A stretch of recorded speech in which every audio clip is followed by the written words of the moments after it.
Hey, FNRad listeners, if you've been thinking about joining our Patreon, I highly encourage you to pause the show and do it now. You get discounts on gear from Wired 1910, New Greens, and more. Plus, you help make the show possible. Thanks.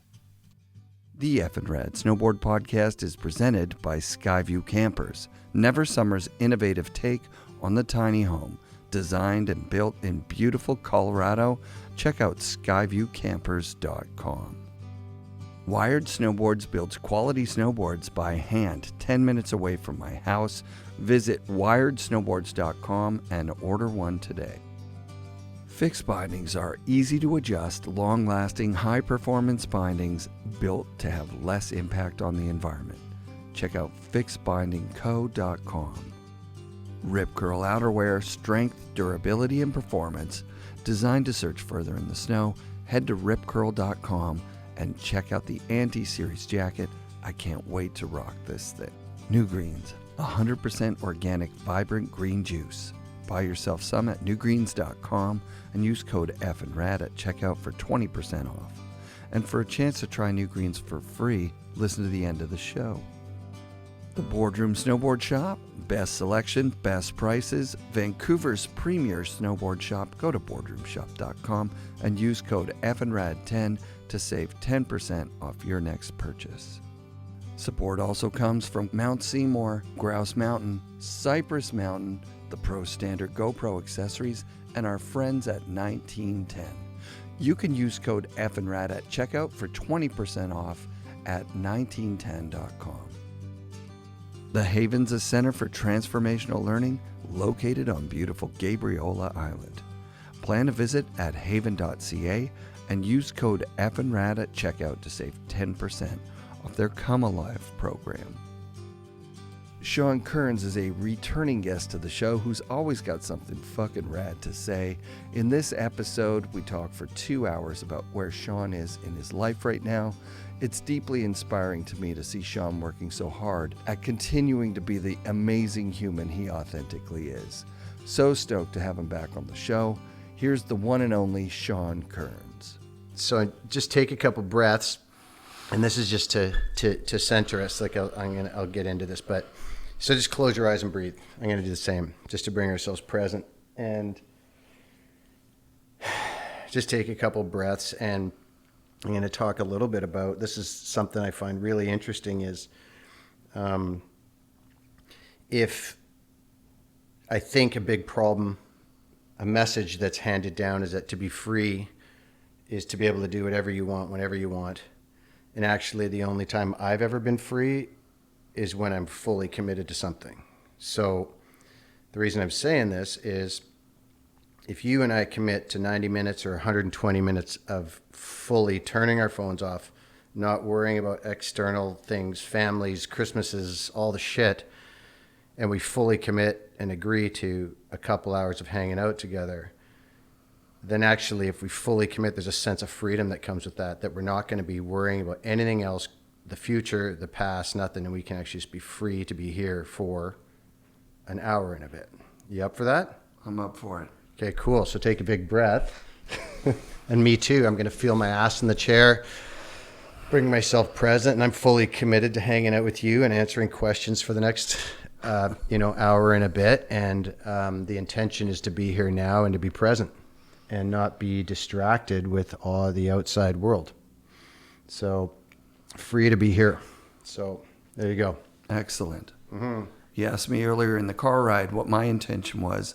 And I think I eventually landed on, I want to take a snapshot of Sean Kearns right now in his life, because I've been following, you as a snowboarder for 30 years, and then I've been following you as a person for the last 5 years.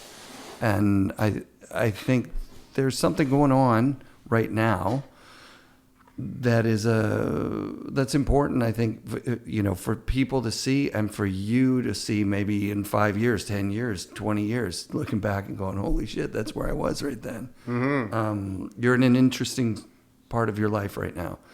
Oh, you think so, eh? Well, you've had an interesting life the whole way through is what it looks like to someone on the outside. Mm-hmm. That's the story I'm telling myself, is that any preconceived notions I had about you went out the window when I met you, basically. Yeah. That's well. What preconceived notions did you have? If you're curious, I'll tell you for sure. Well, yeah, no, I would love to know. Like, you mean like before you met me? Before Had we ever met before? Like, in passing at the Ivanhoe when the pool table light came down on the pool table and exploded everywhere. I believe you told the bouncer that guy did it. You just pointed randomly at me, and I was like, I didn't do it. And then I was there with the bouncer going, dude, you think I wouldn't have ran out with all those guys if I had done it? Okay, yeah. Okay. So anyway, I am curious how did you perceive me before you met me? So I had a hook on Sean and Sean. That was where my brain stopped evolving with the Sean Kearns story. I was like, these are two Canadian dudes, best friends, inseparable, and they showed the world the truth and started the momentum for the Jackass era, whatever you want to call it, right? That was the commercial version of what the whiskey movies turned into in my mind. So for me, I was like, he's scary. That would have been that if I had to do one word, it's like, this is the kind of guy just doesn't take any bullshit and is not going to let you get away with any cringing, whinging, or inauthentic behavior in front of him. But also that might just like put a story on you like that and eviscerate you, and you just got to leave. So that's the nice version. What did you actually think? Like because I actually thought of this. I thought of this in I think it was the first podcast. I remember, and I got no heat about it. I just found it to be interesting. I remember you asked me something along the lines. It was like it was along the lines of, like, I think it was around the conversation. The context of the conversation was, helping Sandslow and getting sponsored, or helping other, people coming up. And then I think I remember you saying something along the lines of, like, knowing you, how did you get over yourself enough to help others or whatever? And actually, I was like, oh, well, you don't actually, like, now I'm like, oh, you don't know me at all, because I didn't have to get over myself to help other people. And the reason this came up, I've really been thinking about this because you were asking about True Life and Mike Hatchett and some things he said. And something you don't know about me is that I'd like you to know, or anybody to know, is that I have this ability somehow to get my ego out of the way and be open to feedback and be open to, now, sure, at different times, wrong day, wrong time, wrong whatever, sure. But ultimately, like, when a lot of people don't know, when I made those movies, and it was built over time, my process, but what I built into my process was, in the final screenings of those movies, True Life or whatever, I would bring in people to critique them, and not just randoms. I'd bring in people who didn't like me, people who wanted to give it to me, people who fucking hated me. And I'd call people up randomly, competitors, and be like, would you be willing to come in and critique this thing? And they're like, fuck, hell yeah. And I would take them through a process of watching it and then watching it again and this whole thing. And I'd be able to sit there and be able to separate my personal feelings from basically gold, like the feedback of gold. Now, of course, I would have my, I'd say, what do you like, what you don't like? And of course, at some points it would be too late in the game to change a song, or to change a part too much, or something has to be in. But for the most part, so I had my own sheet of, like, this will change, this gonna happen, not gonna happen. Right. And so when you were saying that thing about, like, how'd you get out of your own way? I'm like, dude, I've always seen that as an ability to get because ego and pride can really fuck a person up, and it's fucked me up a lot. And when I'm in a professional role, I can really look past that stuff, because there's like an end goal that I got to get to, and I will do anything and everything in service of making it the best I can in a professional role. And it's, I don't know, it's a skill, like a radical honesty, being able to be radically honest with myself to get my ego and my feelings out of the way. That's incredible. It works. It works. Yeah.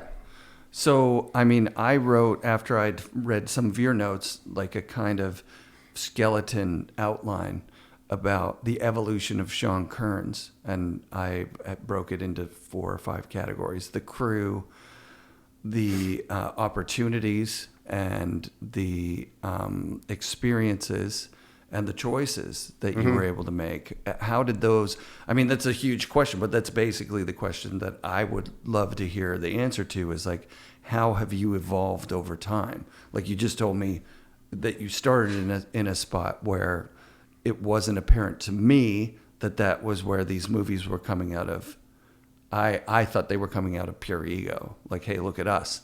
Right? Like, which is a fair assessment when someone's breaking bottles on their heads and really doing harm to themselves. For me, my internal monologue on that is like, attention. Hey, look at me. There's something going on. Well, there's a big difference between the foreign movies and the whiskey movies. Right. So here's where I'm stuck, right? That's why I say. There's an evolution. When I get stuck thinking about Sean Kearns and whiskey, it's such a small sliver of what you did in the snowboard industry proper, and it's actually only a year, really, or 2 of a 20-year career in snowboarding, a 30-year career. Yeah. Right. So I don't want to bump up against my shit here. I'd like to hear about Kearns and the journey. Because well, it helped me to know, like, so if you were, like, you know, for your listeners, I want to know what someone would, you know, it's too bad we can't get some questions. I'd like to know what people would want to know. And you did ask me something about, like, you know, where I am where I am now, right now. And it's funny, man, the whole snowboard career thing and all that stuff. That's just a part of me and a part of my life. But something that I can't deny is, so basically I've been skateboarding since I was 8. Sealand, we just went and checked out Sealand. I started skateboarding when I was 8, and I had a proper skateboard, like a wide one with indies and everything, when I was 11, 12, and then like so I mean, you're tapping on developmental years there. And I think actually my dad gave me my first skateboard when I was 7, and it was like whatever. I think I even have a memory of maybe even like getting on one of those clay wheeled Black Knights when I was 6. So, dude, This is developmental year stuff. And I gravitated towards skateboarding from those times, and then Sealand down the street. So where I'm at right now is I took a hiatus from snowboarding and skateboarding and surfing, which have been part of my life from 8 years old. And I've been sponsored skateboarding and working in the industry since I was 13. So from 13 to 40, I was receiving a life from skateboarding. Like that was my identity. I'm a skateboarder, and I stand sideways, left foot forward, always, motherfucker. You know what I mean? Like whatever, totally. And just like, and then, you know, I've taken a hiatus. I mean, I still skate and I still snowboard, but I needed to have a break from how I looked at those things. And then I started, you know, I went into like a really dark hell place. So I basically was like, I don't know what the fuck's happening here, but I need to go do something different here. So I've been on this path since 2007. 2007 is when, I mean, I've always been interested in therapists and therapies and growing and learning. Like, even if you ask JP during the forum movies and stuff like that, like I was always into like self-help. Like, why the fuck not? Like, it just seems it gets such a shitty name, and it's like, right. But actually self-help, like, doesn't seem like a bad idea. Maybe I could learn something. So I was doing some of that stuff. And then, so I've always had an interest. And then I started going and like I went from like seeing a therapist to then learning about some stuff, because I definitely had some fucked up stuff going on. And then, as you can see, I mean, it's not whiskey one is like, it's pretty much it's like, it's pretty apparent that there's some stuff going on. And then it's just so weird to talk about that. Like, what a fucking long time ago, and what a lot of pain and what a lot of fucking joy too. Like, anyway, but then I ended up, going into, going from like one-on-one therapeutic settings to actually to being part of, and there's a lot going on in groups. I really love people sitting in circles. It's funny, call it circle, call it a crew, call it a group, whatever. But there's really something that it reminds me of skateboarding. Like, I just started going in and like I started looking around and I'm like, you kind of got to try all aspects of this thing to kind of learn it. And the human condition, basically, I've just put myself in so many different situations and trainings and to ad nauseum. And I think like what skateboarding taught me and is my perspective is it taught me how to fall and get back up. It taught me the value of learning what not to do to be able to value what to do. So I've spent, you say I'm at an interesting time right now. I would say I've spent the last, 14 years banging around doing equally as much what I shouldn't be, what doesn't work as to what does work, to be able to fine tune what is working.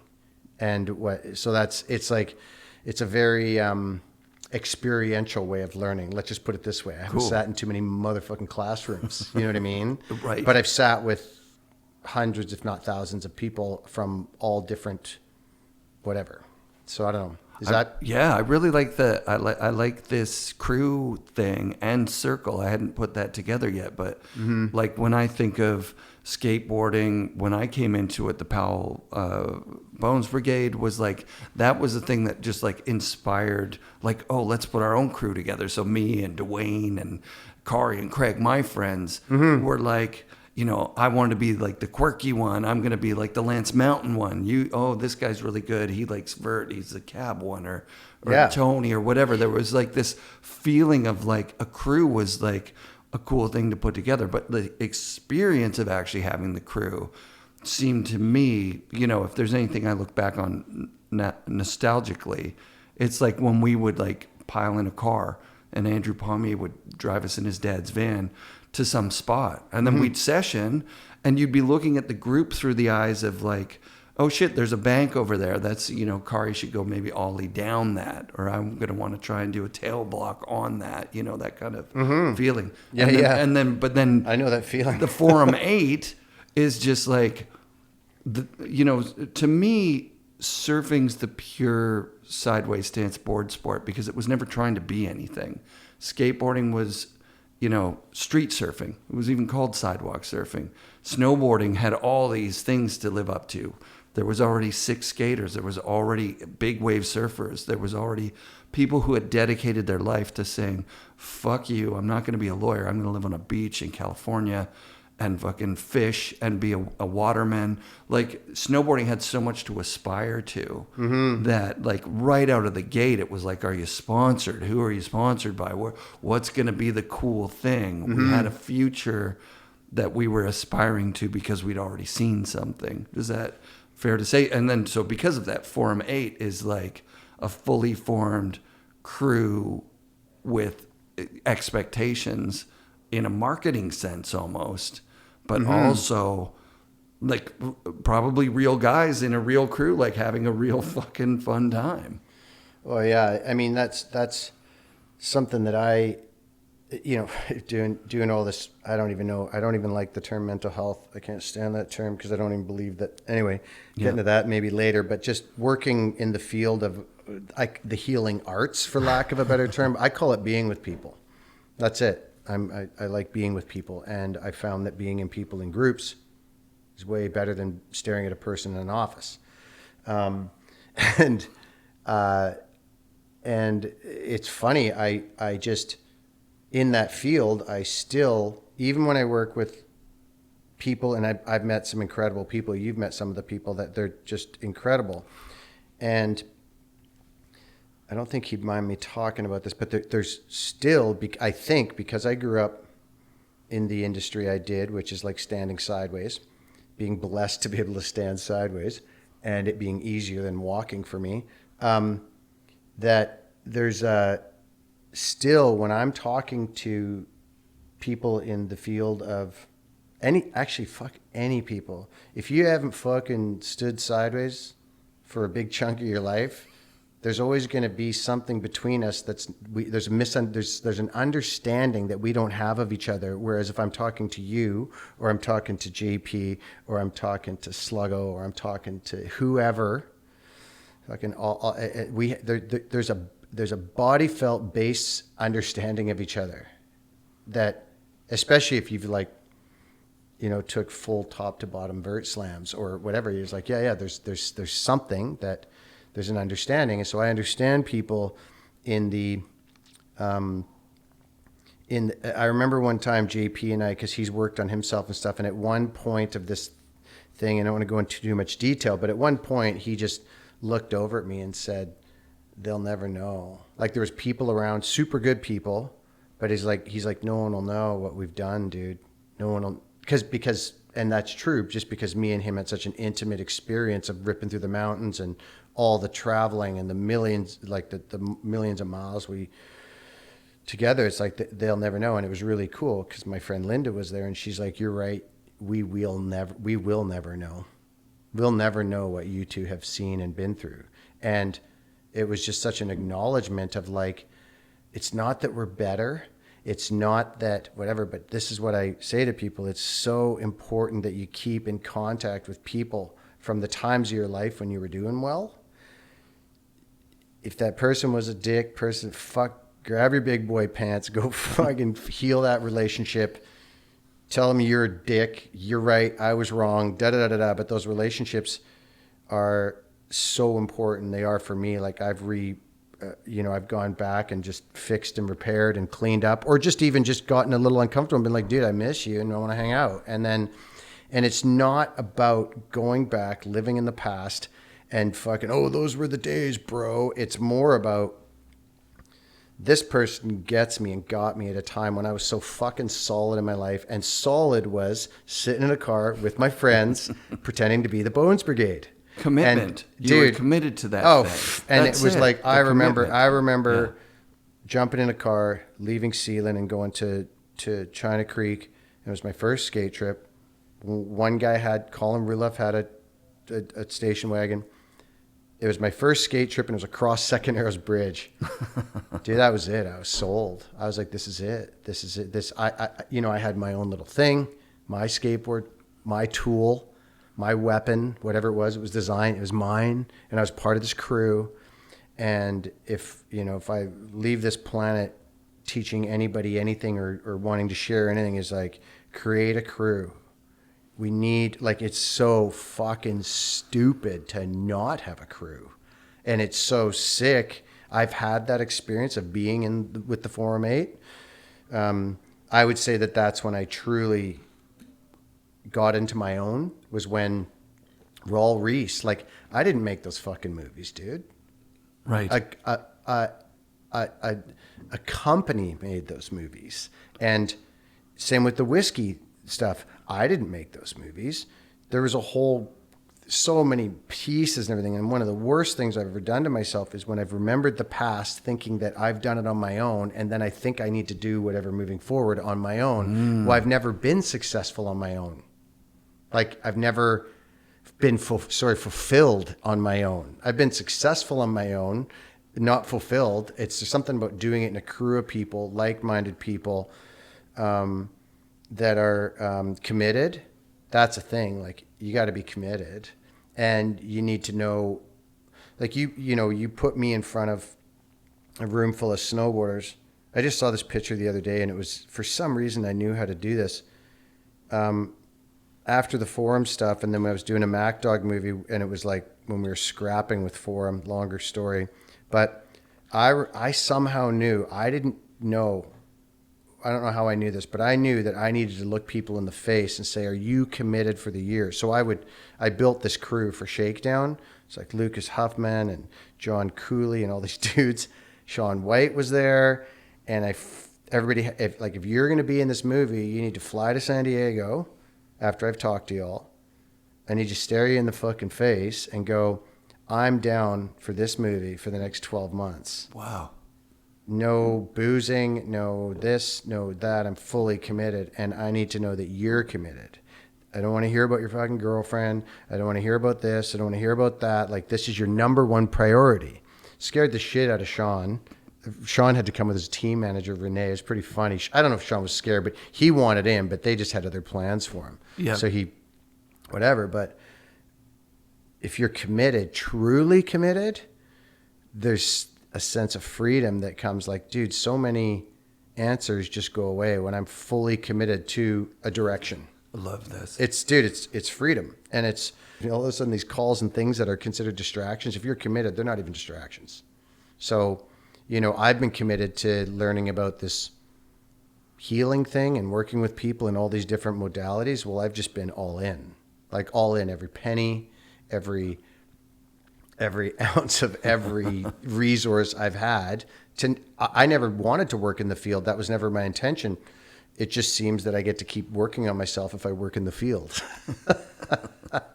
That's so rad. Yeah, I don't know. I don't even know how I got on that rant, but we need each other.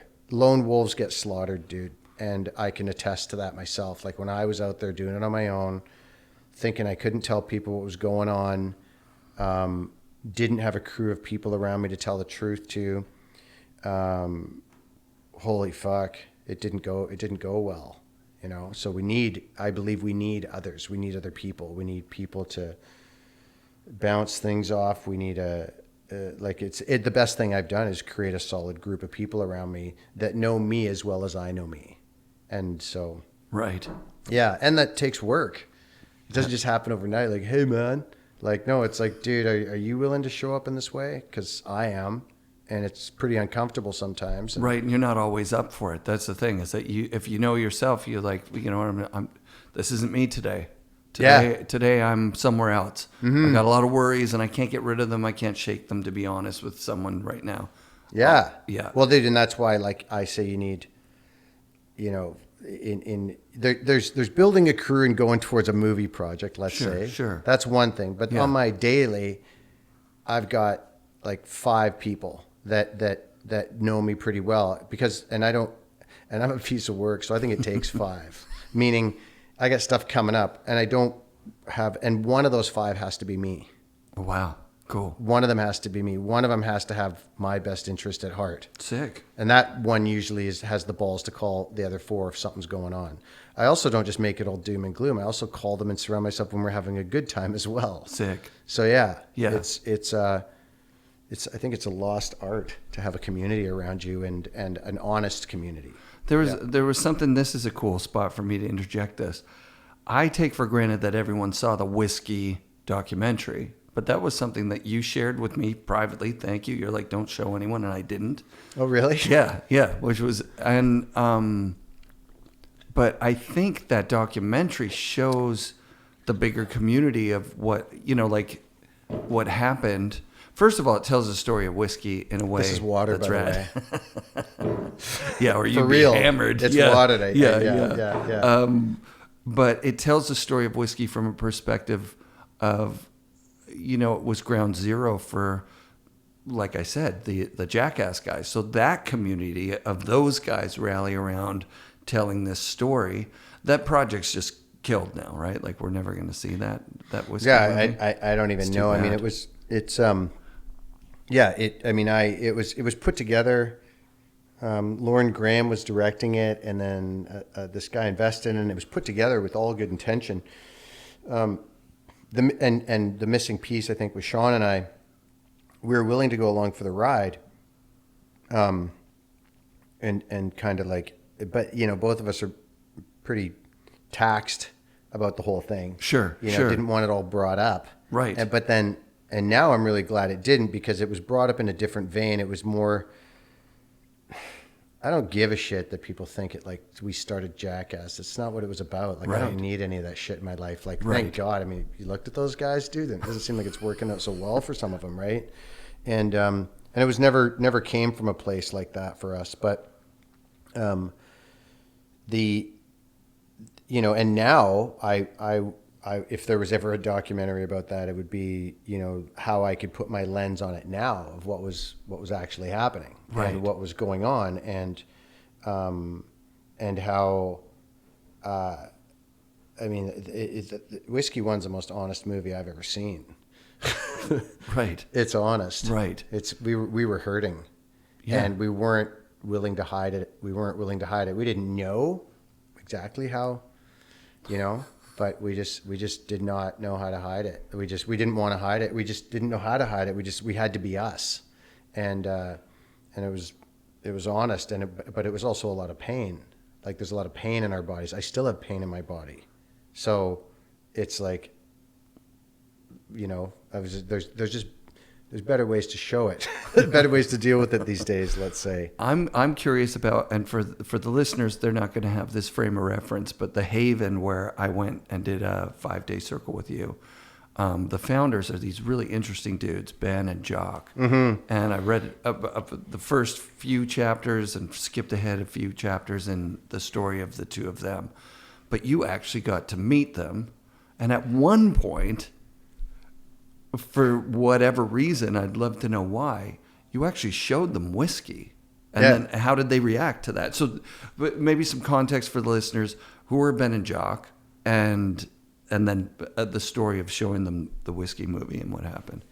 Yeah, well, I'll tell you how I got there.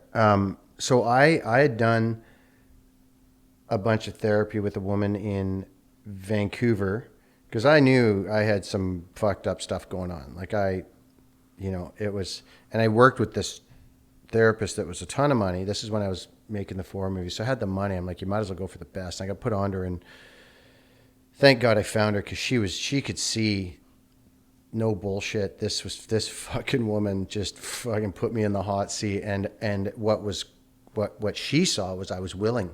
She was so smart that the first time I called her to book an appointment with her, she called me back 20 minutes later and said, I don't think it's a good fit. Wow. I said, why not? And she said, you're just not saying, I've been doing this for a long time, and some of the stuff you're saying is not the right, So I convinced her. That was brilliant, because I had to step up a gear, and if anybody pays money to go outsmart a therapist, you're just fucking stupid. Right. Right. I know friends of mine who've done that, and I'm like, they're like, yeah, man, I had her fucking do it. And I'm like, that's the stupidest shit I've ever heard. You're paying them money, and what, you got one over on them? I don't think so. So anyway, I went and saw her. I spent a ton of money. I think I really went for it with her for like 6 months, and I had some breakthroughs. And breakthroughs, like, why do you do therapy? Well, one day I walked out of there, and the leaves and shit had color, and before they didn't. So it's worth it. Like, to have a better life, to see things more clearly, whatever. And then my brother went, and my brother, I did a bunch of therapy or whatever. And then my brother went to this place called The Haven. I didn't know anything about it. Rad. I'd had a big shift with this woman named Beatrice in Vancouver.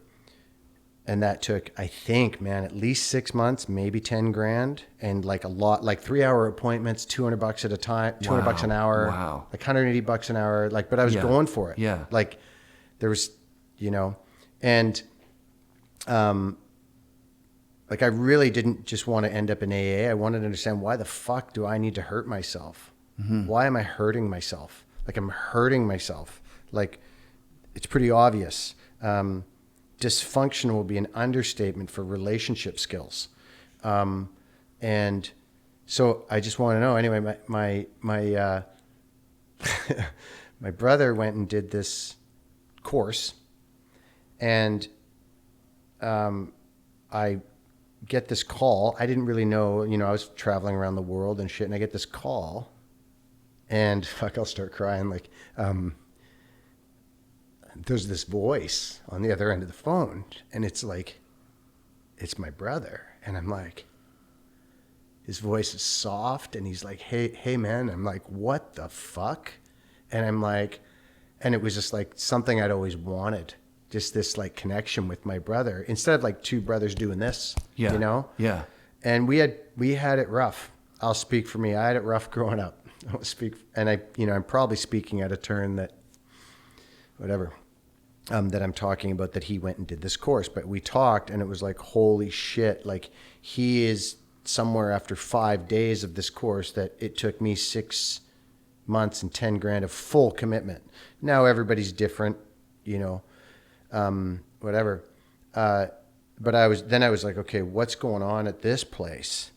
But the part that was really cool about that was, so my brother had this opening, I think it was 2004. Wow. And my dad was living in Victoria, and he drove past my brother's place.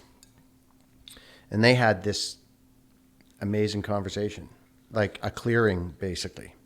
They cleared up. Apparently, I don't even know. I just heard it was an amazing conversation. And then my dad drove. Fuck. Fuck. And then, and then he drove to Whistler, like, right from there, to visit me. And he'd never seen like what I had achieved, really. And then, so he had that conversation with my brother, and he drove to Whistler and hung out with me. And then he stayed the night, hung out, and he ended up having a heart attack and dying on that trip in my driveway in Whistler with me and him alone. Like, my dad had his heart blew up. So I will always be indebted to the place where my brother went for 5 days so they could have that bonding. Mm-hmm. And then, after that, my dad dying and that whole situation, that was about as fucking hectic as it gets. And I ended up, I think I had the spiritual idea, because I'd spent so much time in the mountains and everything, you know, I'd see an eagle and I'd be surfing and shit, and I'd know it's my dad and everything, but I did not have the humanity stuff at all. So I think I started to slide after that. Like, I just didn't deal with life so well after that. Like, I was angry and fucking all kinds of stuff that it just bubbled up a bunch of stuff that, so anyway, that's a long fucking intro into, so 2007. So I knew my brother had that thing. 2007, I ended up going to the Haven and checking this place out. Was it gnawing at you that whole time, 2004 to 2007? No, or were you like, just, I think I no, there was definitely some, in hindsight, there's some pretty messy stuff. But then you know, Burton bought Forum, mm-hmm. and then Forum came, or Burton bought Forum, and then Burton Forum asked me to come make another movie for them, which was that. And then I was like, you know, they wanted me to do it, so I just named a good price and whatever, and we worked it out. I'm like, so there was that. That was a big distraction for me to do that. But I had some pretty brutal, like, I remember I think we spent a month in Stockholm, and fuck, I got like, I was using alcohol pretty hard to, you know, hurting myself. Ultimately, that's what pouring solvent into my body is. Ultimately, it's hurting myself. Yeah. Never works out for me. So, you know, a short-term shitty, that probably quite possibly the world's worst fucking pain reliever. It works great but then it comes at a fucking solid price. So, anyway, I know I'm all over the place, but no, you're not. I did that. And then I think what happened is I turned all of that energy into hustling, making money, focusing. So did the Forum movies, started Infamous Management, music licensing company, like buying properties, bought a hotel and bar with Devin. That was like a little whatever. It was more of a novelty thing, but just whatever, making shit happen. Just putting all my energy into like climbing the hill of success, and then started that company with Apple, which was gnarly. That was like 14 months of grinding. And then we finally got granted the first ever private studio rights for iTunes, which is fucking nuts. And then all of a sudden, all my competitors became my clients. You don't know this story, do you? I don't. Yeah. So me and Jim Martin, he's the guy who was doing the music licensing. And we went after Apple for 14 months. Apple was like, we don't deal with independents. So Volcom, Taylor Steele, TB, MacDog, you couldn't get your movies on, because if you think about it, to deal with Apple's genius, what they did is they went, we're going to sell music on the iTunes store for 99 cents. There's no fucking way we're going to go deal with Mick Jagger or whoever. So on music, there's two sides. There's the publisher and there's the label. The publisher is the artist, Mick Jagger, Sony Music, whoever their label is. And then so Apple made a policy, we're only going to deal with studios. Then they wouldn't have to deal with every little fucking neurotic artist that's going to you know what I mean? Totally. Or the ones that were cooperative, whatever. Yeah. I gotta watch it. Apparently have this thing about artists. Jeez. Anyway, but you know what I mean? Like, I'm just thinking from a business head, to go after every little person's neuroses would be a nightmare. Yeah. So they just had this policy. We're not going to deal with independents. So they didn't give a shit. And I was like, well, they're missing a lot of money here. And then also what I could see is VHS and DVD was dying. So this needs to go digital. Let's just go with the best. Let's just Apple. Rad. This is way before people even had their credit cards on there and shit, like whatever. Yeah, and so then we just went after them. And once I had a sight on something, there's no fucking stopping me. Like, Jim's a fucking master. So we just went after them, and we jumped through every hoop and called every conversation. Finally, in 2006, they granted me, my company, Infamous Entertainment, with a studio. And then basically what that meant was there was now a way for snowboard filmmakers, to have their movies on iTunes. Wow. And it's a whole nother story, but that was a grind. That was the most stressful, because it was just right there, and we just kept on kind of moving along, but no one has any idea how long that took and how much balls that took. Like, holy shit, we were whatever. Anyway, so that was kind of that's where I think I took all that energy. Right. And put it into hustling, like just full blown. And that's when I actually became good friends with the dudes at Volcom, because they actually trusted us to bring their whole library over and do it in iTunes. And I think Taylor Steele was calling me from Bali, just like, you killed our industry or something like that. Because it's a long story. The whole pricing structure was fucked. We just had to basically eat shit to get in there. So we were selling snowboard movies for $1.99. Right. It was fucking bad, dude. But we knew that eventually that was it. You just get your foot in the door. We'll take a bit of a hit, and eventually we'll bring the prices up, which we did. Yeah. But anyway, so that's incredible. That's fucking, like, wow. Yeah. Well, so this is how I show up.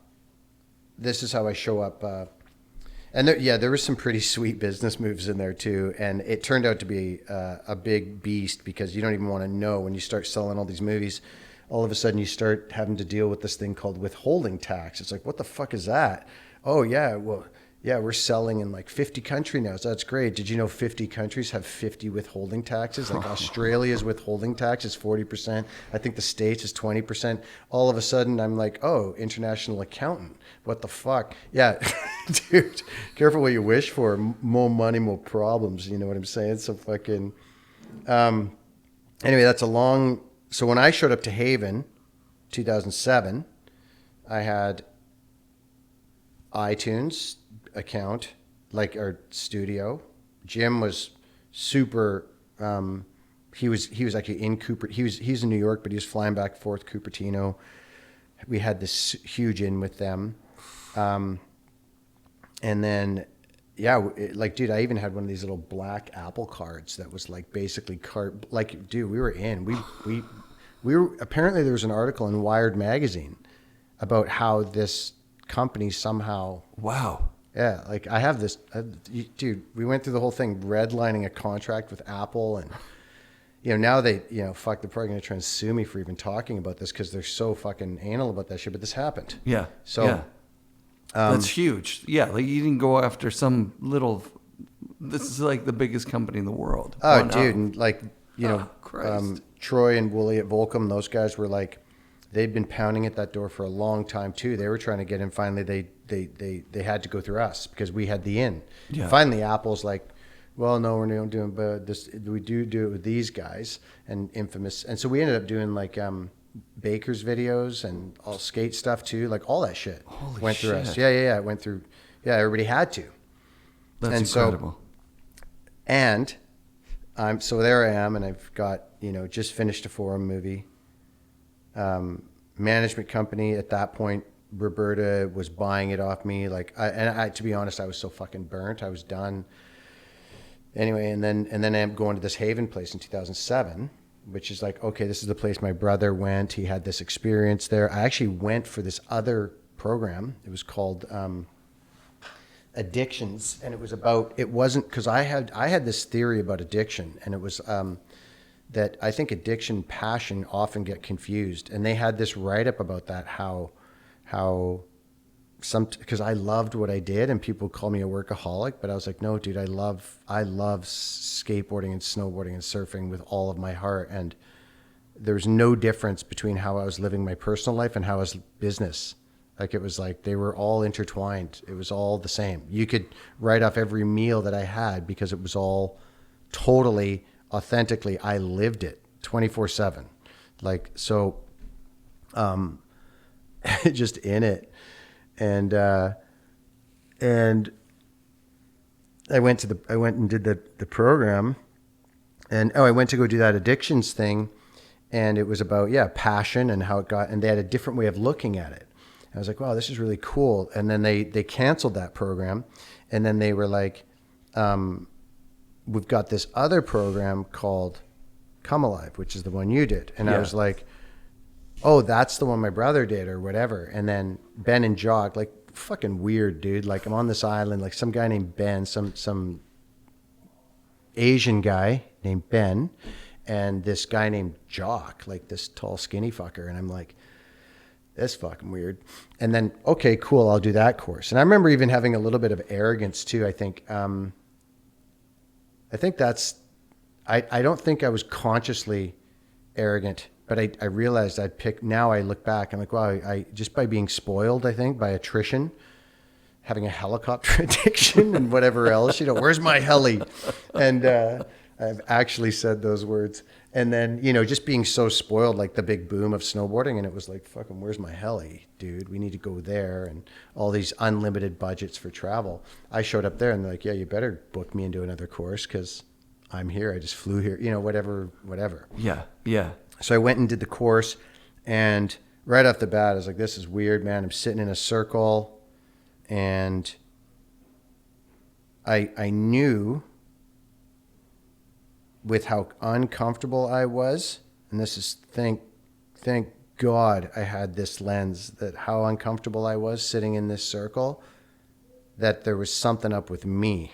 Like, I'm like, what the fuck is going on here? Because I'm so scared right now. And so I'm like, and then I was watching them and the way they were talking, and this Ben guy, this Asian guy's like, he's talking and he's having feelings at the same time, but he's not covering his face. He's just real time living, talking. He's barely talking because that fucker didn't need to say much. But he's just real-time living transparently. What's going on the inside is what's going on the outside with that guy. And I'm watching it going, okay, there's something. And I just was smart enough to go, there's something going on here that I've never seen before. Fuck, am I uncomfortable? Fuck, do I want off this property? I want out of here. This does not fit the Sean Kearns mold of who I think I am and what's cool and what's not. Ben used to dress himself out of the Lost and Found at the Haven because he didn't give a shit. Like, he didn't care what he's wearing. He did not care. It's amazing. you know, and not care in the best way. Yeah. Anyway, so I remember they were doing their thing and the programs, and they, you know, it's not talking. A lot of people think this stuff's talking. They do a lot of body stuff. These guys were pioneers with how to get people unstuck. More importantly, that place was not for the treatment of depression and anxiety. What that place was built for was people who wanted to live incredible fucking lives. They wanted to help you get out of your own way. And how do you actually want to live? What do you actually, you, that being over there, what do you want to do with this lifetime instead of who you should be? And I didn't know all this at the time because I was still just, what the fuck? And then I think it was the first full day at lunch. They had worked with some people in the middle. They went for it like minute one. Like they, right off the bat, they didn't care. Like I think they worked with someone first, whatever. And I have what I call a healthy, I have a little more conscious now, but a healthy opportunist. Like I see an opportunity. Now I have more curiousness about other people, but I'm going to try and take this opportunity. I'm like, well, okay, do the math. These guys can only work with so many people in this many days. So I'm like in the cafeteria, scared fucking shitless, so scared. And these two dudes are just sitting over there. And I walk over and I'm just terrified. And I'm like, hi. I remember, hi. Great Sean Kearns, right? Movie making motherfucker. Hi.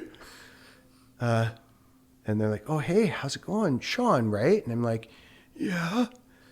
And Jock goes, yeah, me and Ben have had a real strong connection to you from the first time we saw you. And I'm like, okay, can I do what you did with you in the circle?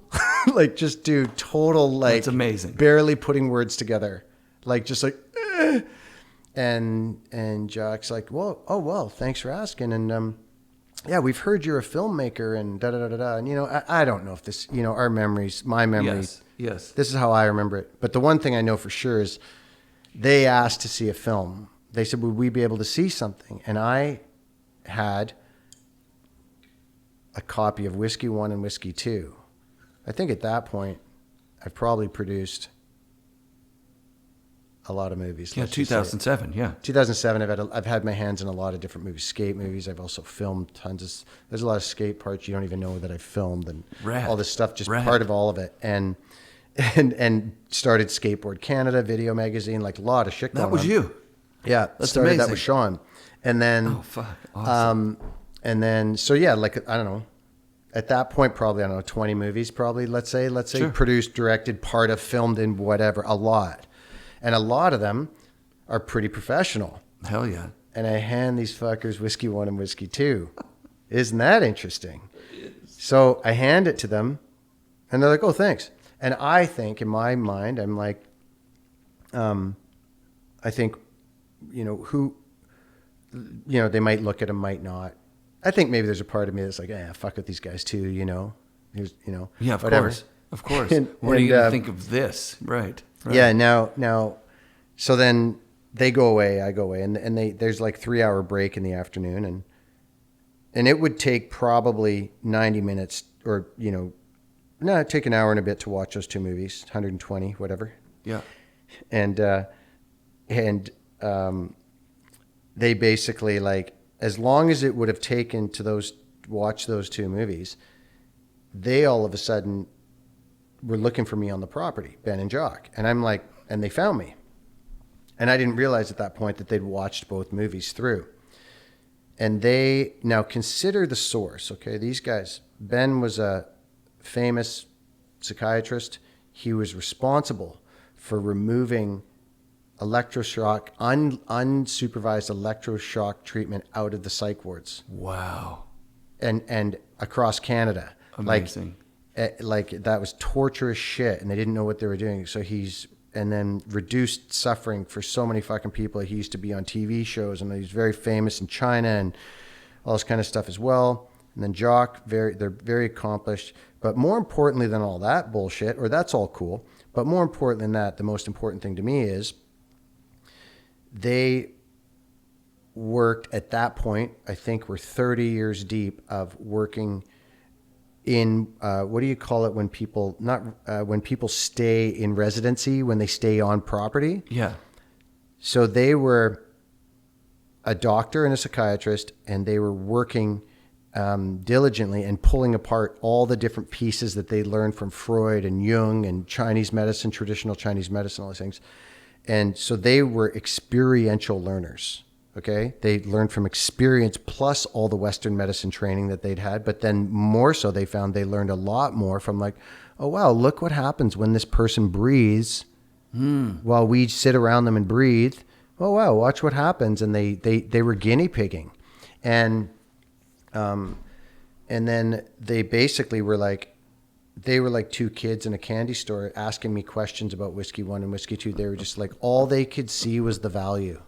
And they were like, how did you pick the songs? Who taught you how to edit? Did you guys go to school for this? Like all the questions that I'd never really thought anybody saw.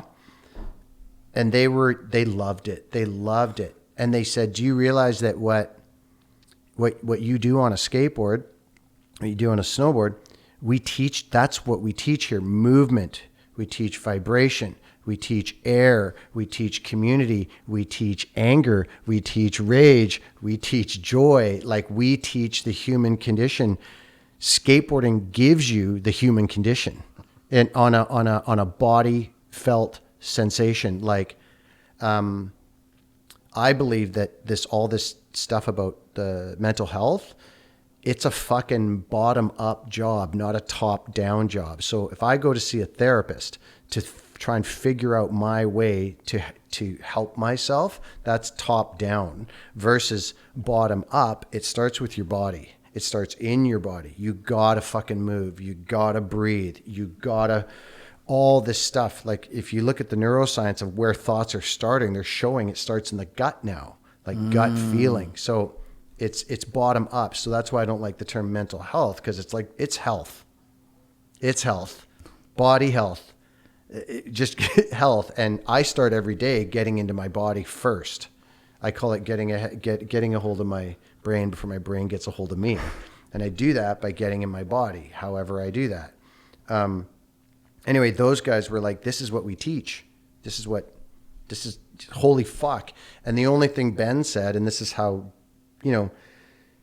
Ben was kind of quiet, Jock kind of talked a lot, and that was cool, like whatever. But they were truly blown away at how the fuck, one, I'd made it this far on this planet, because those guys can see the stuff that happened to me when I was a kid.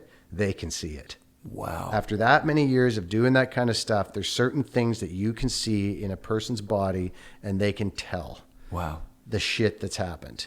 They can tell that this guy's got fucking, he's carrying, but then they were like, how the fuck did you make it this far? How did you do it? Because they wanted to actually know. That was a trip, man. What you're fucking awesome. Like they're like looking at me like I'm going to tell them something. And I'm like, and I actually, I didn't realize this. I became close with them, and I didn't even realize, like first of all, they were retired at that point. They had, they built that place, the Haven, as a place people could go, work on themselves, have a new felt sense. Like the thing I get from there is, I would say, I get the same feeling I get there as I used to get at Sealand, skating with my friends. It's a body felt sensation of like, I'm part of something, I'm stoked. I also have some new theories about what I get from there, because I also don't use my cell phone when I'm there, so that I get presence when I'm there. So I'm working on taking that out into the rest of my life. But it's like, and it's not about the Haven. It's about getting in groups with people and who are willing to show up in this world and be honest.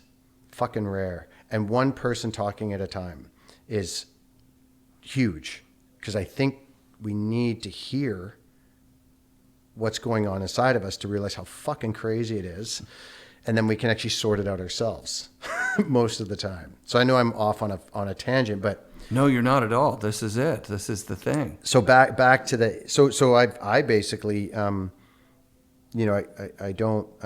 I wouldn't consider myself a Haven guy. I would say that I've tried any and all modalities that I've been able to find. Yeah. From, I spent years banging around in the psychedelic community. I've done somatic experience training. I've done tons of coaching stuff. I've done, I worked with Paul Chek personally. That's a freak show. He's a freak show. I mean, he fixed Danny Way, and Danny Way was unfixable. Totally.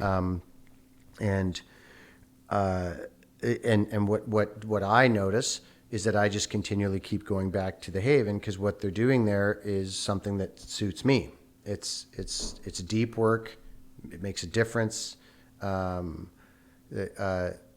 just get my mind blown every time. There's a part of it that you're very good at it, right? Like, so if I'm thinking about different modalities, hopping in a station wagon and going skating around, that diminishes after a time. It kind of, for me personally, became, okay, let's do a Sunday night at the indoor park where the old men rent out the thing for an hour. You know what I mean? Mm-hmm. Because you're at a different level. But when you're at the Haven, I've only been there once, 5 days of experience. I got to see some very proficient, it was a big group of interns, right? Like, there was a lot of people that were there that were helping facilitate. Yeah. It was big. Oh, it's a... But you were a standout as far as, like, just like seeing someone like Tony Trujillo. When you see him skate, you're like, ooh, that. Like, holy fuck. He seems like he's not even trying. Is he in slip-ons right now? What's he doing at Hastings in slip-ons? Mm-hmm. And fucking ruling, And just the flow, the way his hair flows. And then he's like, after he's, fuck it, I'm going to go to the van and smoke a joint with these guys. Like, what the fuck is that? I had that with you at the Haven, where we didn't really connect out there very much. We didn't talk very much. I was watching from the wings going, he's good at this. Mm-hmm. And then there's Linda. Then there's Linda, and Linda's good at this. Mm-hmm. Like, seeing that you going back to the Haven, for me, of course you're going back to the Haven. It's where your abilities meet opportunity to fucking actually use them. Right? Like Tony Hawk seeing a vert ramp that's 50 feet wide. Mm-hmm. He's going to go by it, and he's going to, whatever he's doing that day, he's like, fuck, there's a perfect vert ramp right there. I have my gear. Mm-hmm. It would probably feel good to just stretch out the body and do a couple of fucking airs and a grind, Well, do you have a question about it, or it just... I think that I'm just making an observation that you being drawn back to the Haven, especially when you're talking about all the modalities you've tried, psychedelic therapy, coaching, somatic therapy, all these modalities might work for someone who's out there that's listening. If our intention is to help people, those things are going to maybe help someone in a way that they wouldn't help me, or they wouldn't help you. Like, these are things, but the first thing is bottom up, boots on the ground. How do you feel? Like, what is going on for you right now? Mm-hmm. As opposed to this, like, pill popping. Like, my kids came to me saying, like, I might want to go to a psychiatrist and get a prescription so I don't feel the way that I feel. Mm-hmm. And to me, that was just fucking red flags. Like, why are we told that we could pop a pill and feel differently, and that's going to be better? Like, start at where you are. Mm-hmm. Sorry, now I'm kind of jumping around, but the reason that the Haven modality works for you is that is where you find some joy in helping yourself. Right? And part of that is actually being incredibly solid, more solid than anyone I've ever seen, at sitting with someone who's going through something that everyone in that 30-person circle is just like, I couldn't deal with that. I would not be who I am if that had happened to me. And you're sitting there just like smiling, like, yes, this is it. This is the thing. I got you. So does that ability to have people in their depth of pain translate into some form of supporting yourself out in the world in your own pain? Yeah. Well, and I to be transparent with you, and what you said earlier is like, it is an interesting time in my life right now because, like, so just to go back to the circle, the thing about,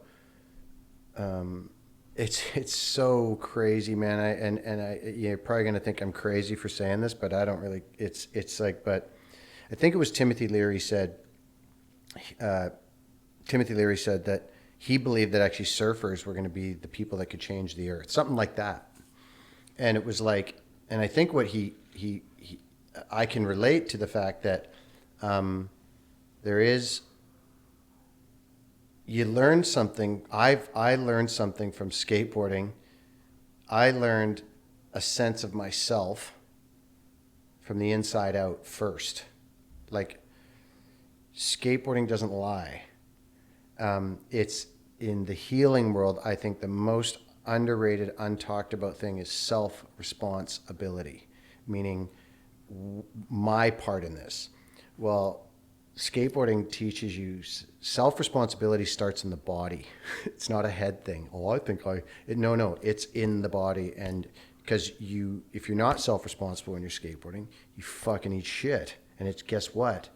It's no one else's fault. And you learn that. I learned that. It's like, fucking that taught me that like, as soon as I'm blaming anybody else for anything that's going on, I lose the chance to do anything different. So I think it's so crazy that the same sayings that happen in the healing world. So dropping in, that's a huge one. That's what they call it. They're like, are you willing to drop in? Are you willing to let go? Well, that's a skateboarding term, dropping in. And we have a body felt sensation of doing that. I cannot tell you how many people I have watched who don't skateboard, snowboard, and surf, and that they just want to even have a taste of what that is. Just a taste of dropping in, just a taste of letting go. And when people who've skateboarded, snowboarded, and surfed, and especially people who've done it at like a high level, show up into circles, and a lot of people have, and a lot of really my friends, my people have shown up, and they are continually the ones leading the circle because they're going for it. Rad. And they know what dropping in is, and then it's so crazy, dude. Like, think about skateboarding. It's like coping, like. I've in the personal healing world, coping is like, how are you coping? Well, I know how I coped. I fucking lapped into frontside grinds and tried to rip fucking concrete apart with, I had this natural expression. It's called coping. How the fuck is that the same thing? Like, there's just all these parallels that I'm like, they just keep popping up. Aggression. What I've learned through Haven is they call it aggress energy, which is like, there's anger and rage and whatever, but then there is this other energy that's very valuable. And we, in snowboarding, skateboarding, surfing, have found, like, I've never hit a lip on my surfboard where I've gone, I'm going to be really kind to this lip. I'm like, I'm going to rip the fucking shit out of this. And it's a juicy, awesome fucking energy. And I've had a release for that. Same with skateboarding. It's like, I'm going to lock in on this grind. I'm going to fucking boost this fucking air, whatever. Same with snowboarding. Like, you can just punch your tail into stuff and just feel this. And so we intrinsically have this relationship with this. I have this relationship with this energy. And when I actually got injured and I couldn't move, that's when everything fucking fell apart in pieces for me, because I couldn't move this energy anymore. And I became fucking angry and hated the world because there was no room for me to move this energy. And all the stuff with my dad and everything came crashing down. And it's a big stack. Yeah. I was stacked up. Yeah. Including a story now that I'd created, that for me to do anything that's worthwhile, I need to be the best in the world at it. I need to have $10,000 a month. I have a life. This was my unconscious story. Mm-hmm. I need $10,000 a month to fulfill this habit I had called life, because I built these spending habits that were fucking nuts. Mm-hmm. And these like, it's really important to check out what stories it's important for me to check out what story I'm telling myself, because if I don't pull that out, a story will give me what I ask of it. So if I'm telling myself I need 10 grand a month just to live, then that is what I'm going to believe. And then I'm in a prison of $10,000 a month. Now, fuck, for some people that's a lot, some people not, whatever, but I didn't even realize I had that story. And that's a shitty story to have, that I need $10,000, because it's not even true. Right. So it's just important. And, I had some pretty harsh stories that for me I had these harsh expectations of myself, that if I didn't meet these expectations, I was fucked. I was thinking about this the other day. I'm thinking like, take like a Palmer, the king, and his story is greatest athlete that ever lived. I believe that he is the greatest athlete overall, and what he, and which is funny. I think he's super underrated, because fucking but if he's still running the story of, I'm Sean Palmer, the greatest athlete ever, but he's not acting out as the greatest athlete, and he hasn't transitioned out of that, I would imagine is probably, I'm totally barfing this out. I don't know. I haven't talked to him. I haven't talked to him in a long time. Right. But I had to change my story of who I thought I was, which is, it's a different story now. And that's what I'm in the middle of right now. It's like I'm changing the story of who I am, who I want to be, how I want to live my life. And it's one of the most powerful fucking things you can do. But if I'm having this unconscious story running, and I'm constantly disappointing myself, dude, like that's why I end up in a lot of these programs and stuff, because they talk about this stuff. And I'm sitting in those programs going, fuck, man, so many people need to hear this. This is Depression 101. I have a fucking story of who I should be. I'm not that story. Now I've got an internal battle going on inside of me. I better go get a fucking pill. Instead of someone going, hey, dude, how about depression could be your friend? It's trying to tell you that you need to update your story. And if you update your story, because my story was fucking gnarly. Like, I needed to be the best in the world. I just fucking cracked Apple, man. Fucking, Yeah. None of that I even wanted. Like, it was rad to do, but I didn't want it as an identity. Right. And that was running. And then all of a sudden I'm sitting there in a circle and I'm fucking hating life. Like, just like constantly thinking unconsciously that I need to be taking over the world and doing all this shit I don't even want to do. Wow. Yeah. It's I love it. I want to share that. Be mindful of what story I'm telling myself, because it'll give me what I ask of it. And another thing is also, what fucking genre am I looking at life through? Like, what is it, a tragedy? Is it a comedy? Is it a adventure? Like, what is it? Like, I'm going for adventure comedy. And for a while there, I was like, wow, this is a fucking tragedy. Jesus Christ. And it's like, well, I'm really looking at life through a fucking really shitty lens, and then, so I don't know. Those are just some things. Okay, so on that, because I wanted to touch on this if it came up, you mentioned to me, because, I'm not making excuses for the psychedelic thing. Like, I love doing psychedelics. It was fun. I still will do it. And there's a time and a place for it, and setting and intentions and all this stuff. But you've said to me either in a text, I think it was in a text a few weeks ago, the strongest drug you've ever experienced was victimhood. Yeah, victimage, yeah. Victim.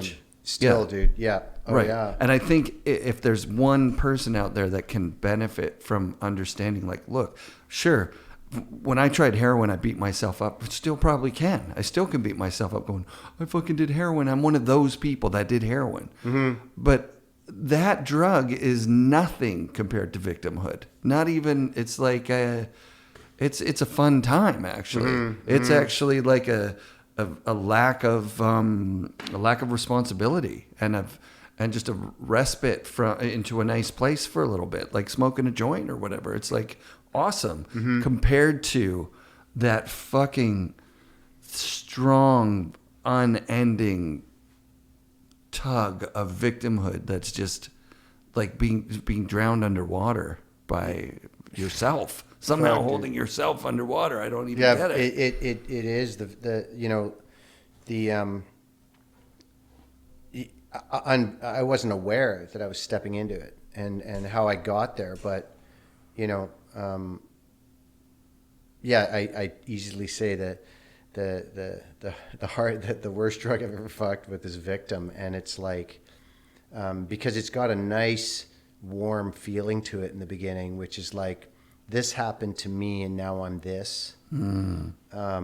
That gives me fuck yeah. Like, so for me it was like a car accident that I was in, and my back actually was fucked, and I look at it totally differently now than when it happened. But after 5 days I couldn't walk. Scared the shit out of myself. Couldn't believe it. And then I tried to fix it on my own, clumsily. I believe that my back injury was a call to consciousness. And if anybody out there has back pain, I'll say this, and it's ongoing and they've been trying to figure it out. The first thing I'll say is fucking, I'm sorry that you're going through that. Because that took me out. Now I realize that it saved my life because I had to learn what I had to learn.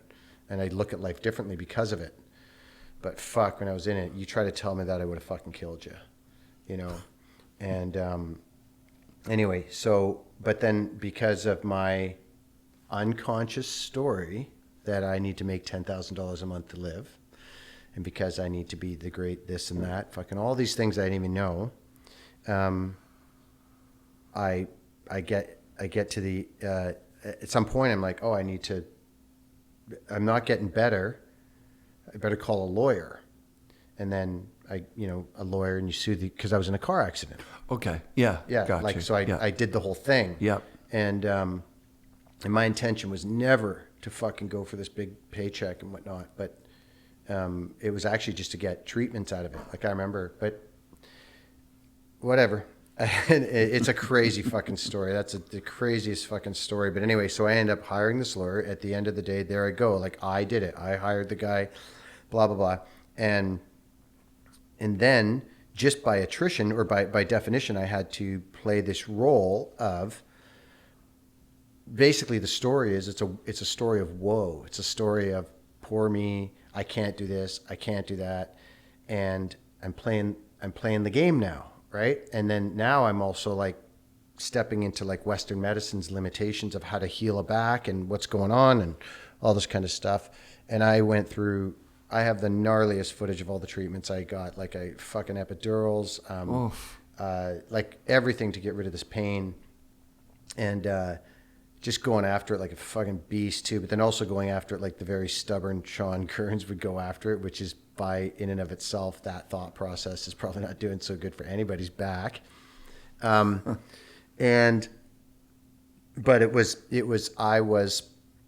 so here's the harsh part of it is like, so from 2007, I went to the Haven, 2007, 4 days later, I got in that car accident. Holy shit. So I went from being completely open, the Haven, like, holy fuck, like what the fuck just happened? This is a trip. To bam, like, and not to mention I was coming back from like one of the best surf sessions of my life. So I went from, I now understand nervous systems, to go from that much of an opening and a high to fucking that much of a low and a down is pretty gnarly on a person's nervous system, especially when a person doesn't even think they have a nervous system like me. Like fucking that shit's I used to call people humans. I'd be like, human. Like, and yeah, it's pretty hard on myself and other people who, be like, back pain, that's for humans, Unreal. Oh yeah, dude. Unreal. Like, yeah. And anyway, I don't know if we're off track, but no, we aren't actually. I guess that's what this is about. I'm talking because it's a podcast. Yes, and it's your life, and we've been kind of trundling along from a child to. So we just got to the big fucking point here. Oh, okay. Where you just dropped in from the world's largest vert ramp and found yourself lying in the flat bottom trying to figure out, okay, what the fuck just happened there? What the fuck just happened, And I'll tell you, it's pretty funny because what I've learned is, it may sound like, I'm sitting here with tons of money, and it's not the case, dude. I fucking tanked it. I tanked the iTunes deal. I tanked everything. Like I just basically got scared, and with this whole victim mentality of like playing this game, and then I was so scared and fucked up. Like I didn't even know who I was. I'm listening to this lawyer, very different, a personal injury lawyer who's working on contingency, very different than a lawyer. Than I had lots of really good experiences with lawyers in the States because I was an agent. I used to contracts.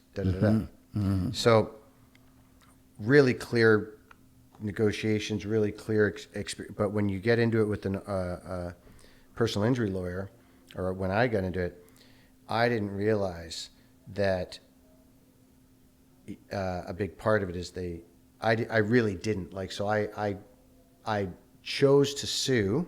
At the same time, I was very unaware of what that meant. It was not made clear to me.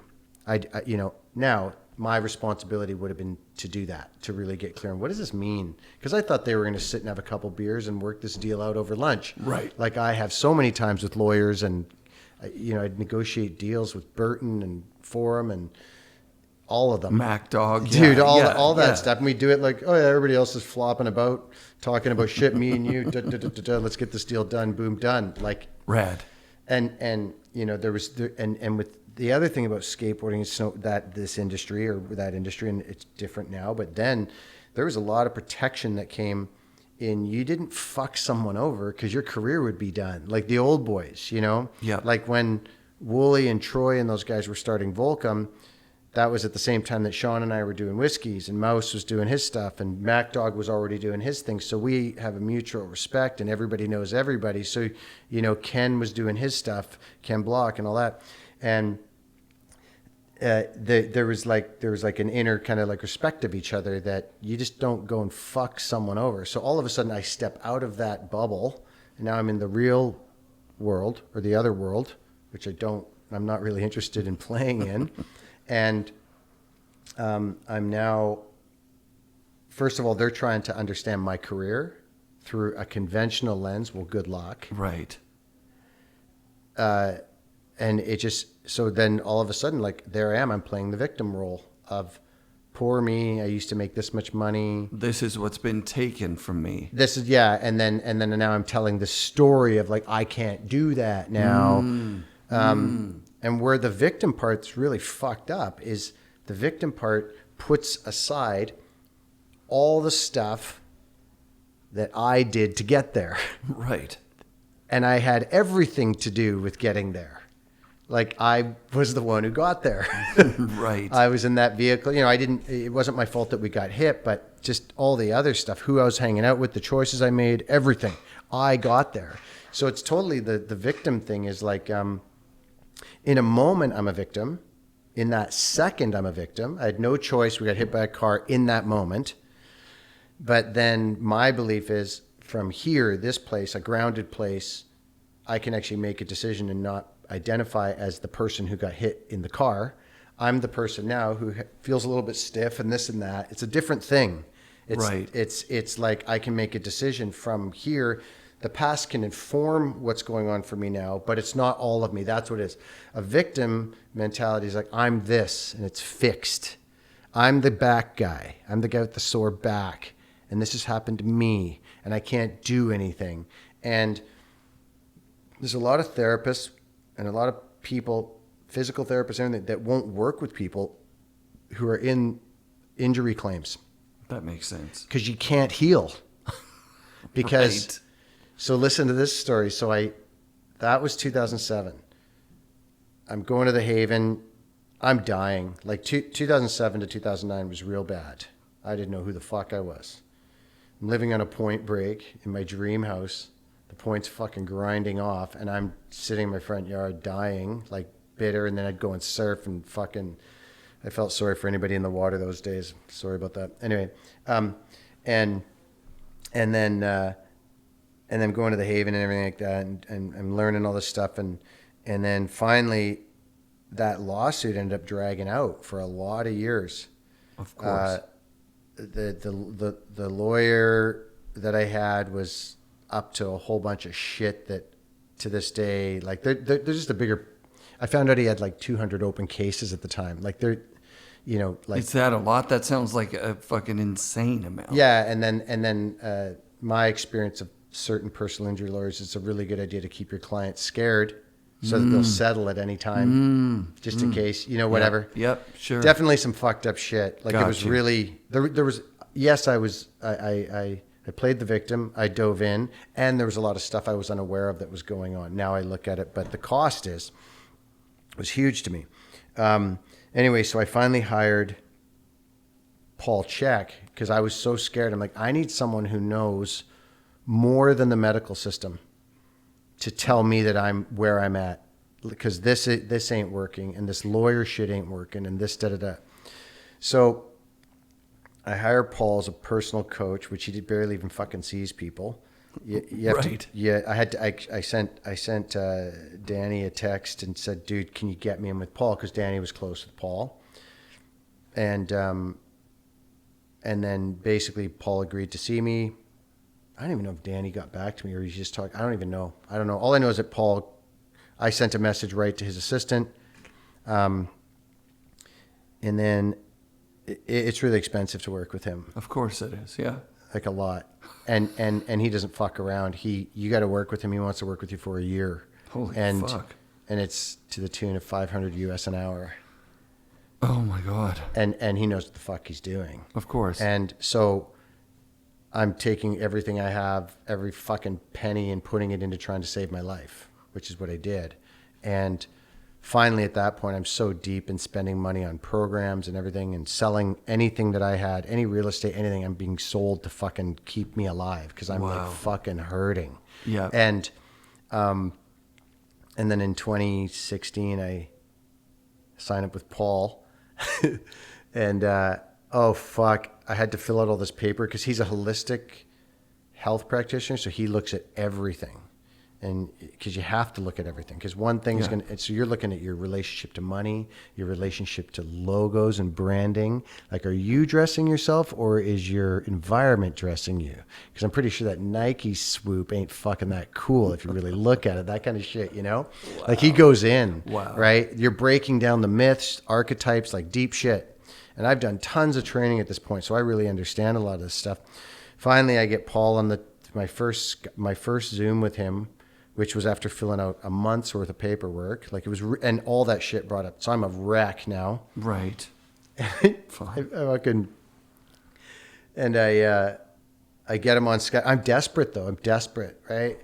And fuck, man, he's like, okay, so get on the call with him, and he's like, it's super funny, dude. He blew a big bag of fucking smoke and shit. He's like, hope you don't mind, I'm just blowing some fucking smoke. Got some northern shag in here, and fucking, oh, dude, he blew a big, like, fucking vape thing of whatever he was smoking. Wow. No, I actually have the Skype call. It's the best. He's like, just so you know, if I'm looking down, I'm making notes, or if I get up, I'm not going to charge it. It's taking a piss. And hey, you don't mind if I just blow a big bag of smoke, do you?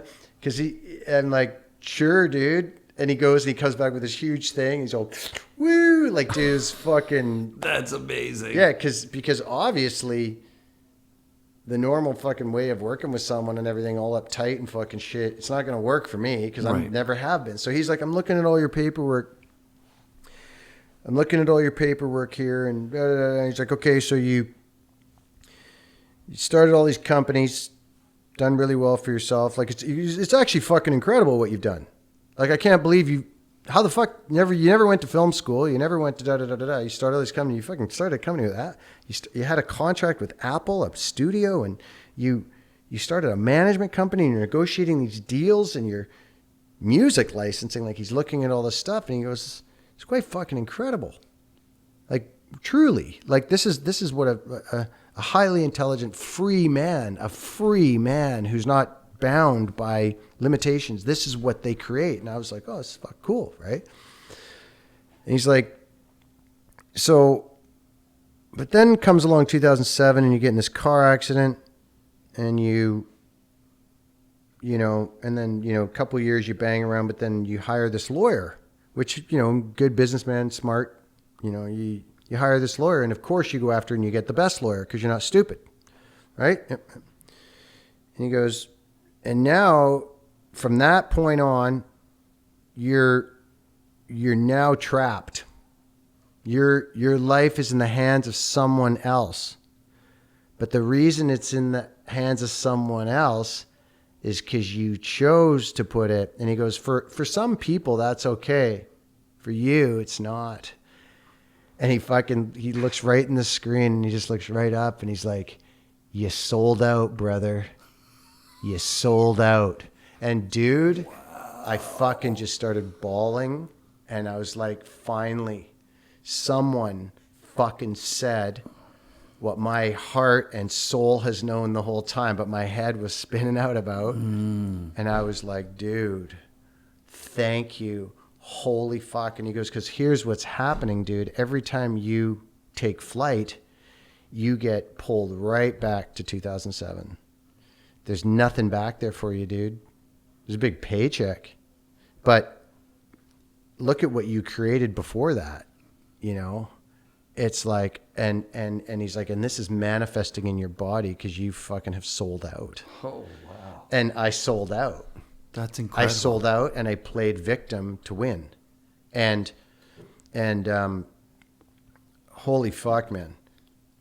Like, by far the worst thing. It just broke I stepped into a situation where I challenged every fucking essence of my identity and who I thought I was, which was better to die on your feet than to live on your knees. But then all of a sudden I'm living on my knees. I'm sitting across fucking desks like this with fat fucks with fucking ties tearing into me. And I'm going, Wow. And I had a fundamental rule before that you talk to anybody talks to me like that, I'm coming across the table.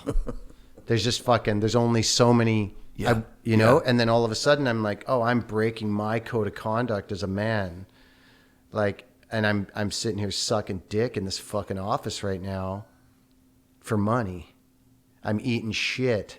And I've also got a guy who's supposed to be protecting me and he ain't doing shit too. So I've just totally sold out and completely out of integrity.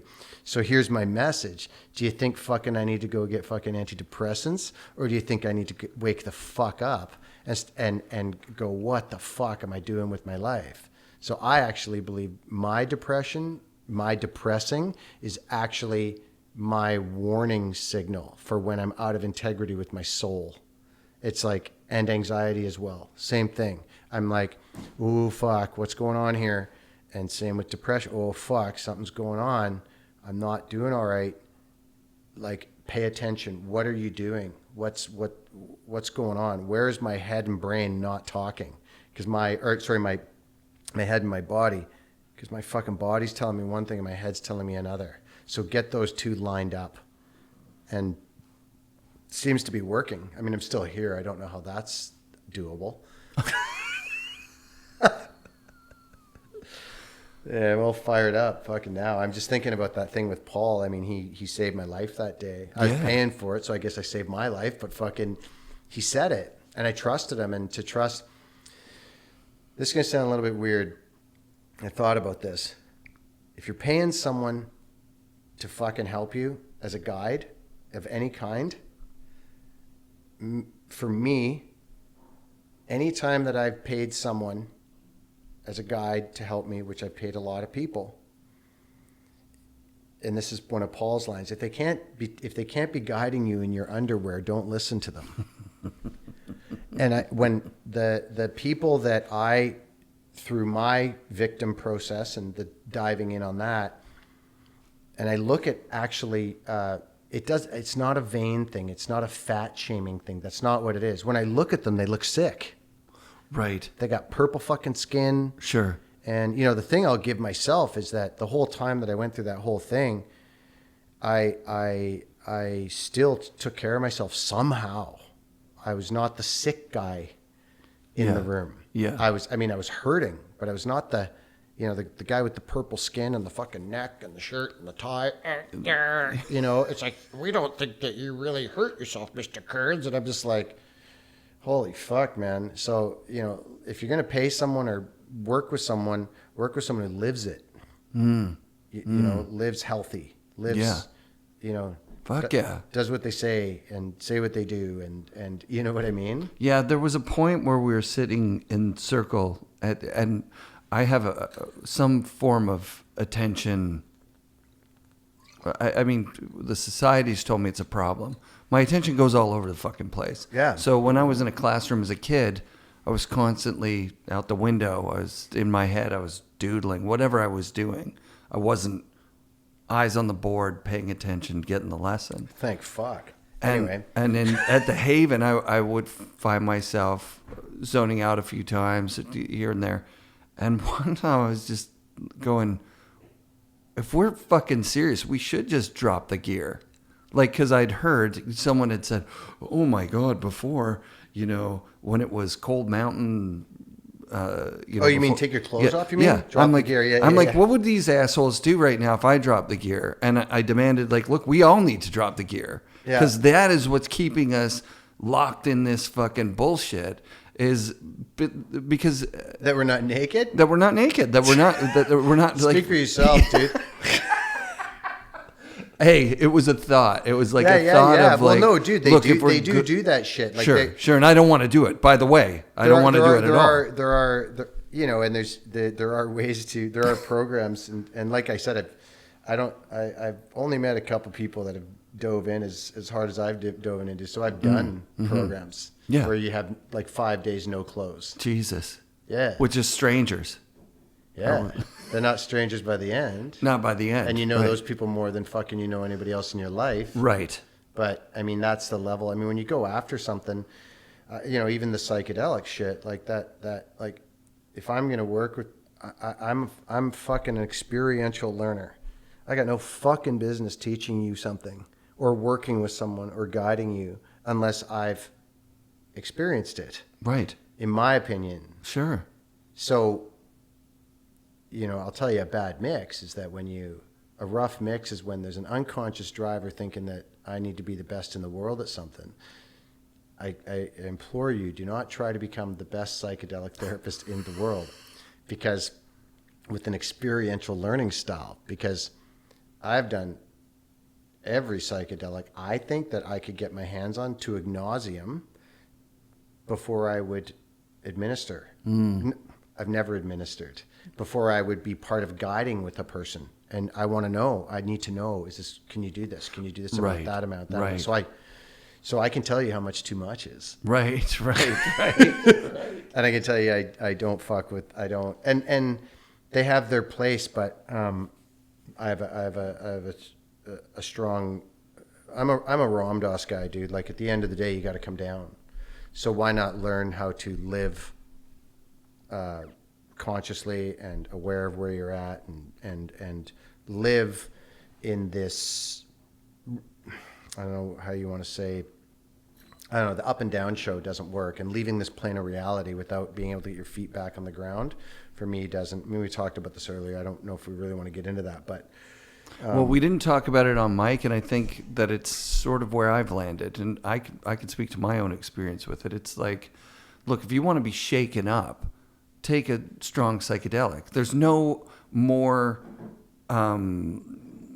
sorry, I shouldn't say that. To me, in my thinking before, there was no more guaranteed way, right? Like if you take 5 dry grams of magic mushrooms, good luck to trying to not get shaken up, right?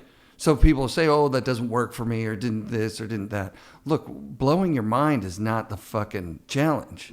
The challenge seems to be coming into your fucking experience, right? Like your normal day to day. Yeah, like well, dude, actually having a day to day, like having a revelation that's grounded in your day to day experience. So for me, this bridges two things.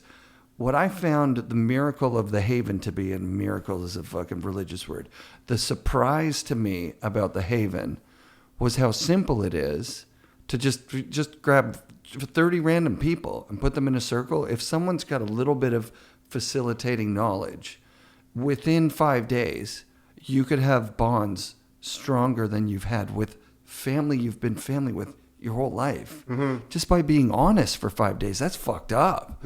Like that's crazier fucked up than that you can smoke a bit of or vape a bit of 5-MeO DMT, go and see whatever the hell that fucking weird experience is, and come back and try and integrate that for try and make that a part of what you've got here, as opposed to diving into what's going on here. Holy shit, you've got a whole lifetime of experiences of someone telling you, oh yeah, we're putting you in childcare because we care about you, right? But the people who are caring for me at this childcare don't care. So what the fuck am I doing here? You lost me. Where are you? Sorry. No, it's good. I'm just good. Okay. I was just going back to. I was kind of stuck on. You can put 30 people in this room with someone who has very little skill, and by the end of 5 days. No. I didn't mean very little skill. No, dude, I'm like, dude, I thought it was so good. You need. I'm like, you need a facilitator, and what you need is the commitment. Right? Well, dude, so I think 30 people that have no skill could actually do it. If you put 30 people together and said, okay, so this is what the fucking book says, we commit to telling the truth, right? Yeah. And you do 5 days with 30 strangers telling the truth. By the end of those 5 days, probably 10 of the people might have left if there's no good facilitator. Yeah. But okay, so there's a magic there. Okay, so here's the experience thing. Like, I love all this. I mean, have you heard of Huberman and all that? You know, he's a skater, right? You know that? Yeah. So I don't know him, but I know Blayback and whatever. Yeah. And I love what he's doing. And I think it's brilliant that he's just, there is basic things that can make a big thing. You know, there's these basic things that can make a big difference in your life. Like, I call it the owner's manual. Like, you got to have the basic 5 things. You need movement, you need connection, you need air, water, whatever. Like, there's this basic things that if you just don't do, you're not going to do well. And no matter what, we need these basic fundamental things. And so he talks about all that stuff. But for me, what I love and why I'm so blessed with this whole, I think, the opportunity to sit in these circles, and you've seen it. It's not, you're not talking about rehab. You're talking about fucking doctors, lawyers, fucking real people who want to live incredible lives, and have this feeling of like creating, because they've been chasing money or fuck whatever. And what I've noticed over and over and over again is when there's a circle of people, which is how we used to do it in tribes. We used to sit around. And so do you know what a Faraday machine is? Do you know what a Faraday cage is? A Faraday cage is, so they've measured this. So this is what I think happens in a circle. And I've done this where I almost sound like I'm bragging, but I'm a student of life, bro. But no, I've actually gone and investigated AA meetings where they're sitting in church pews, but then I'll go to an AA meeting where they're sitting in circles, and same with NA meetings. I've gone to the ones where it's like like I've sat in circles, Washuma circle, all the shit. Okay, and I'm sitting there going, wow, what's going on here, and how do I feel? Because after sitting in certain circles and one person talks at a time and tells the truth, something happens. So what I think happens is in a Faraday cage, they've measured this, that humans, this is not woo-woo anymore. They've measured, we are vibrational beings. We're made up of cells, and we have energy fields around us. They can measure different fields. When in a Faraday cage is, to my understanding, is it basically they build them for recording studios and everything, is that no electromagnetic frequencies or no electro pollution can come into the room, so they can create. So like in studios, sometimes they're lined in copper, but it's a full cage and grounded to the earth, so no exterior EMF pollution or whatever that is can come in, and they can measure energy. And they've measured that the highest they thought a human could resonate at was love, and 400 times higher than that, there's a frequency, and it's authenticity.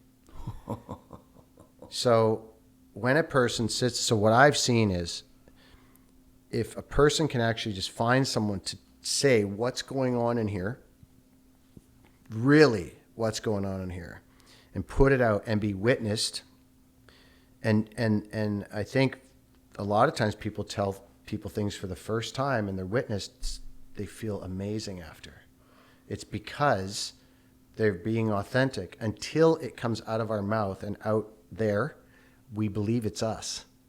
And in the human condition, humans, I believe, benefit hugely by the Dalai Lama talks about this, and those guys are all neuroscientists and shit, and it's a confession. It's actually a natural human condition or a healthy human condition to say what's going on, say the truth, and now it's not you, and there's something very powerful when other humans witness it and they're okay with it. They don't freak out, they don't run for the door, and they just realize that it's part of the process.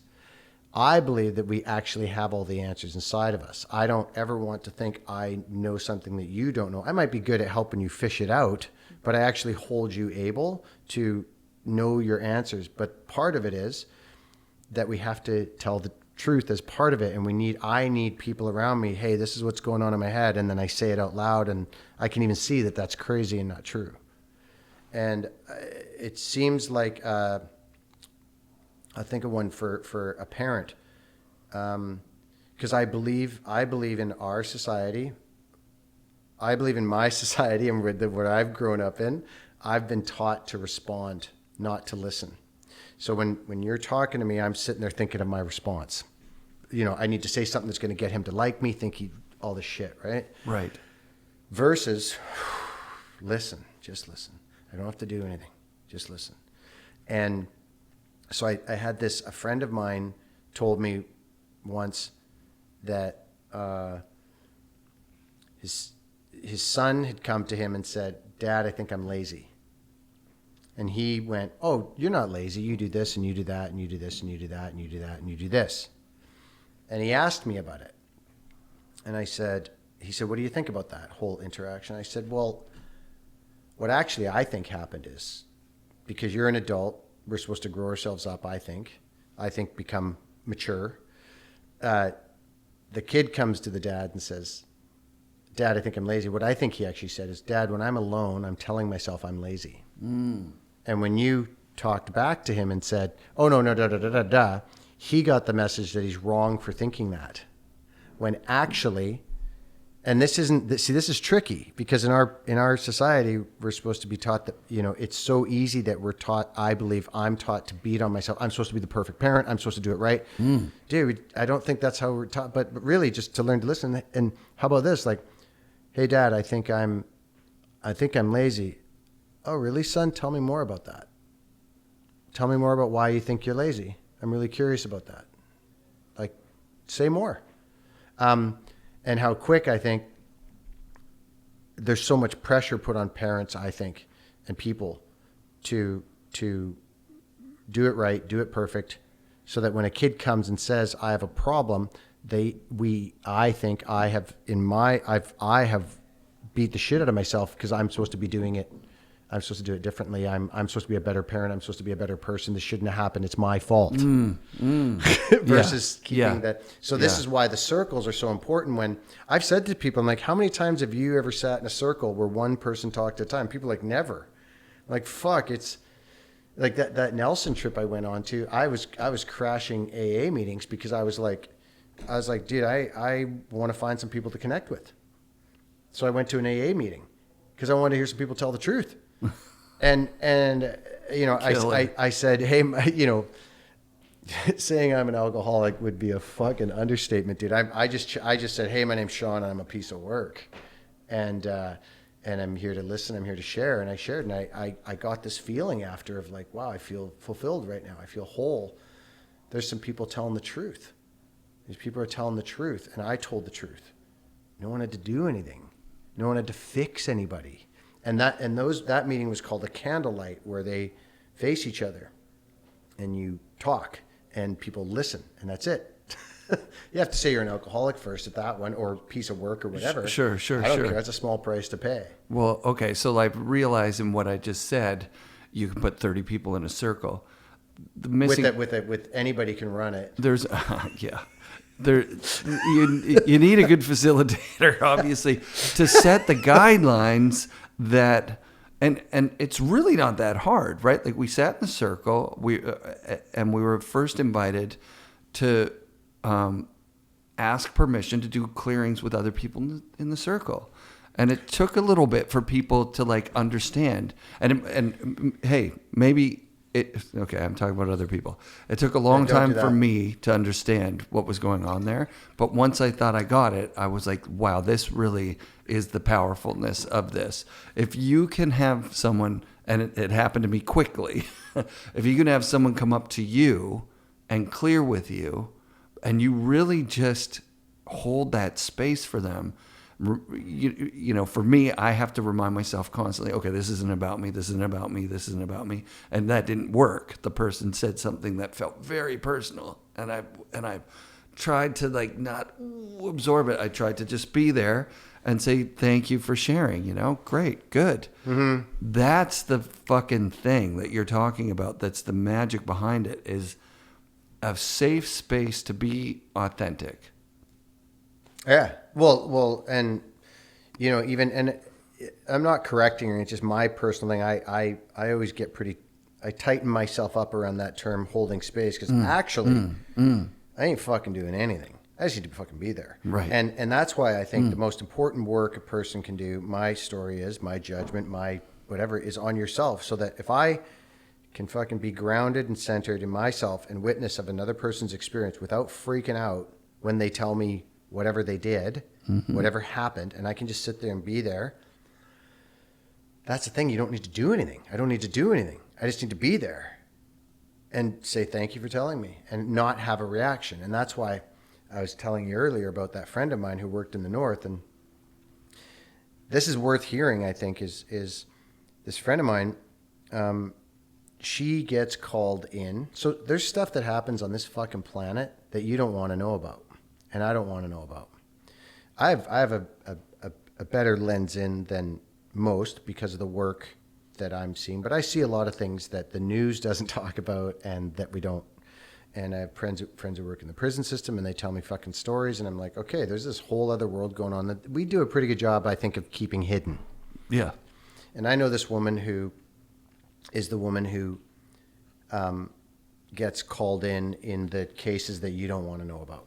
And she's fucking, because fuck, who else is going to do it? And so the way that the way that, you know, I'm paraphrasing, but the way I heard it with this one story, and what she taught me is that she said that she'll get flown into, like, there's a bad situation. Let's just say they've found a couple kids that have been brought up in a very bad situation their whole lives. In a basement, in the middle of fucking nowhere, whatever, let's just say. I don't want to get too graphic, whatever. But then, okay, this has been discovered, and now the kids are in the hospital getting, you know, or whatever. They've been picked up by the police, and it's being dealt with.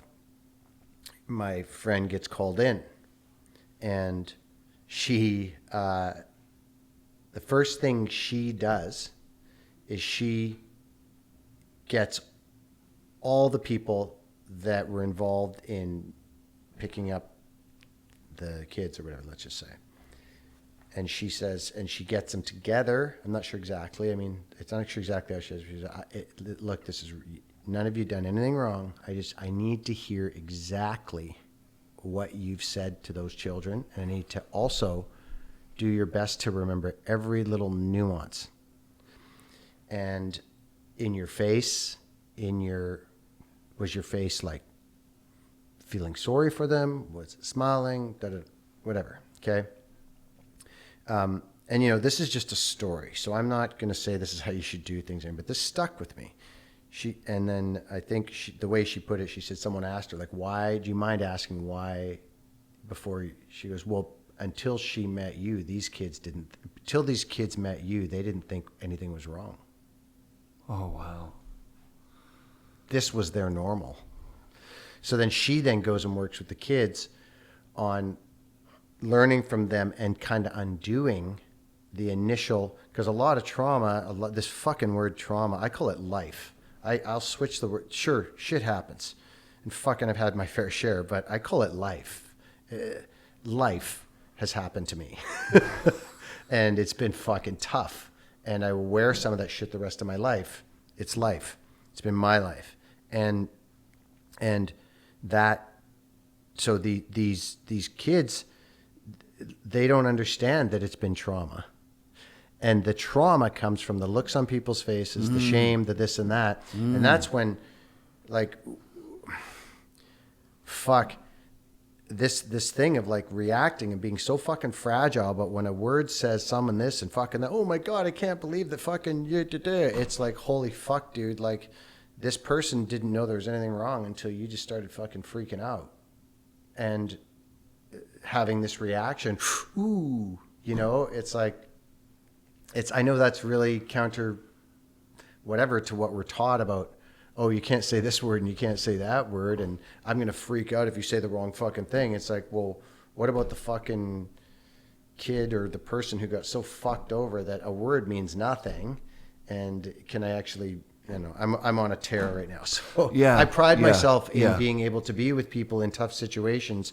And why do you think I might be good at that or see why that's so important? It's because I was in tough situations. I've been in tough situations. And the worst thing that has ever happened is the look on people's faces when I told people what happened. That's the shit. That's what fucked me up. Not the thing. I was too young to even fucking understand the thing, you know? So that's like, and it's a tough thing. There's no perfect way to do it, you know? I hear in what you're saying, if you go back to the beginning of how you kind of prefaced that, there's a lot of things that I'm glad you're tracking because I don't even know what I'm talking about at this point. There's a lot of things that we do as a society that we're really good at collectively turning away from. Mm-hmm. So when we have to face those, we're so ill-equipped that the only thing we can do is ruin it more for the person that's involved. Right? Mm-hmm. So like if I've got no experience with parents dying, you know. Yeah. It's like, and then you tell me your dad dies, I got nothing for you. Yeah. The only thing I can do is like, ooh, that must be the worst. Here's the closest I can get to it. Didn't do anything. Right. Here's the closest that I have experientially.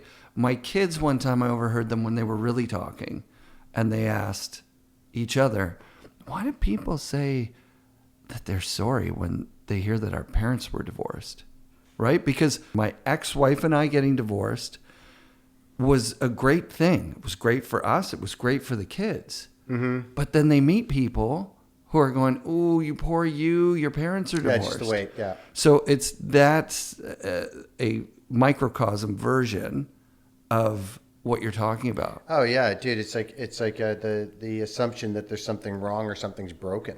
Right. You know, and it's like, and that's what I'm saying. It's I think I was taught to respond, so I need to do this automatic thing. I've done it you know, it's part of my learning of what I had to learn. I mean, I've been doing this. I'm 12 years, however many years, 2007 deep in it. But like in 2012, I really, really dove in. And actually, you were saying something there about how, I guess, natural I seem in it or something. Yes. What's happened for me lately, and you were asking about this, like where I'm at in my life right now, and where I'm at is back to skateboarding. I remember skating at Sealand, and actually my friend, lifelong friend now, Ryan Anthony, we have this talk about this, and it's like skated, got into it, but then after, like, I think it was after a couple years, and there was the older guys, and they were super sick.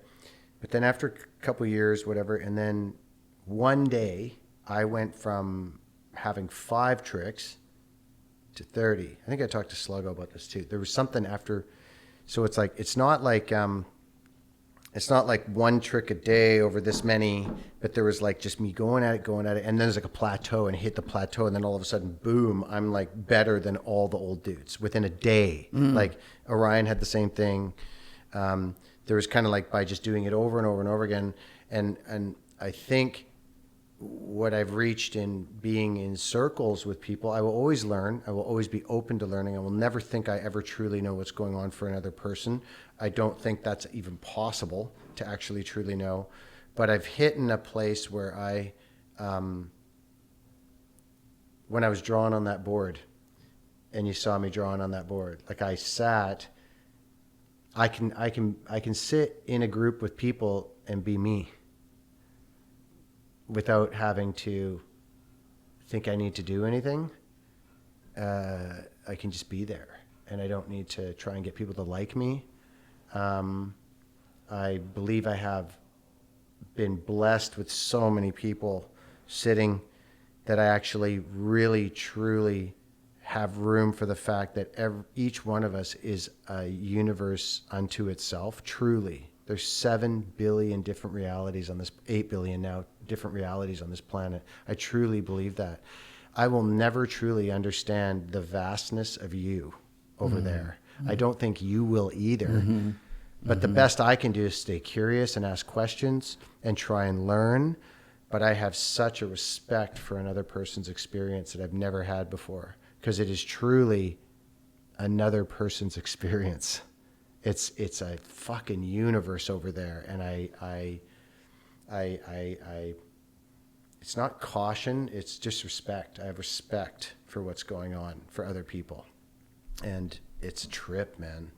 Like, and when I do things that are out of alignment with integrity with myself, and how when I do things that aren't in alignment with how I know what's good for me and stuff, the cost is so fucking high. Like you saw a couple weeks ago, the cost is so high that it doesn't take long for me to, and I do it less and less and less and less and less. The cost of me stepping out of integrity with myself is fucking, it's bombastic at this point. All right, we've done 2 hours. Oh, really? Okay, we good. did 2 hours like that, and I think that's a great place to end. Cool. Thank you so much for doing the show, for coming over here, and for being in your integrity. And dude, 2 hours? What did I talk about, dude? Nothing. We're just like that. Really? Yeah. That's it? Well, you were on the phone with Warbs. Okay, let's end on that. What was the what? Okay, what did he send you? Let's do a little side piece. I want to talk about that. I want to talk about what I please. What I did. Please. So, without getting to too much in the details, what I did was I spent a lot of time in my life in the last 12 years, whatever, being really scared about finances because I've been spending a lot of money training and whatever. And I've realized now what I'm doing moving forward, and it's different. But anyway, the thing I did that I was it's funny, I had so much fear around it. But anyway, I basically packed up and lived in my van. I built this van to live in. Friends of mine helped me build it, and I bought this sick 4-wheel drive van, and I ended up driving to the Kootenays, and it was a trip because I was like, let's be honest, there's a part of me that's like, this is the best thing ever. And there's this other part that's just in pure terror. Like, what are you doing? You're 54 years old, and you're a loser. What are you doing? Like, just brutal. And, I've done a lot of other things in the last 12 years, whatever. So, basically, I go to the Kootenays and I hit up Jamie. I think I hit up you. I hit up Jamie Lynn. I was going to hook up with him. He wanted to hook up. And then Jeff. And I even think I think I was in a weird kind of way looking for some work too. So I sent Jeff a message like, hey, by the way, I do like communication stuff for businesses, coaching shit, like whatever, all that stuff. All my experience in business and stuff, I can see stuff other people can't see so quick. It's just natural. I'm like, duh. And so anyway, it ended up, they didn't get back to me, and there I am in the Kootenays, and I ended up moving into, I ended up surfing, snowboarding at Whitewater, and I hadn't snowboarded in a long time like that, just without it being like a big deal. And I ended up living, and then Whitewater, I don't even know if it's like this anymore. I think they might have changed it this year, but they have no cell service and no Wi-Fi. Oh, cool. Like none. Yeah. You can't. So I was kind of bombing around, and Nelson, I knew a couple people here and there, but it was cool that Jamie and them never got back to me, because then I kind of just went on my own and I actually reintroduced snowboarding to myself in a fucking sick way. And I was living in the parking lot and I was snowboarding. And what was a trip was I noticed that people weren't on their phones, and there was no one pulling their phones out in photos and nothing. People were actually connecting. Like, it was such a different thing than what's been happening. And then you go in the lodge and people are eating food and they're talking. There's no Wi-Fi. There's no phones. I'm like, holy shit, what's happening? So then I totally calmed down, and I'm telling myself I'm tripping out that I've talked for 2 hours, dude. I'm like, what the fuck did I even talk about? But anyway, I don't even want to tell this story, dude. I'm over it. All right. There you go. We're done. Yeah. Okay, cool. Yeah. Let's just. I love you, buddy. Thank you. That's fucking. I mean, it's a teaser for next time. I bring up Warbs because he was like, "What are you guys doing? Franchising this shit? How many times have you been on the show?" It was a good story, but whatever. It's just like, weren't we going to talk about snowboarding or something like that? Like, what did we even talk about? I fucking love it. I love it so much. Circles. Okay. Good. Cool. There you go. Thanks, buddy. Yeah. FNRad shoutouts this week to Sean Kearns. Special thanks to The Haven for their support on Season 9 of FNRad. Thank you to all the Patreon supporters. You guys are helping me live the dream. If you want a chance to win 1910 hoodies or long sleeves, just simply tag 1910 and 2 of your friends in any FNRad post. We've got a draw for that every month. Also, if you tag New Greens in any of our posts, we will send you a sample of New Green's superfood drink. Be sure to come back next week for more FNRad snowboarding presented by Skyview Campers and brought to you by FNRad Productions.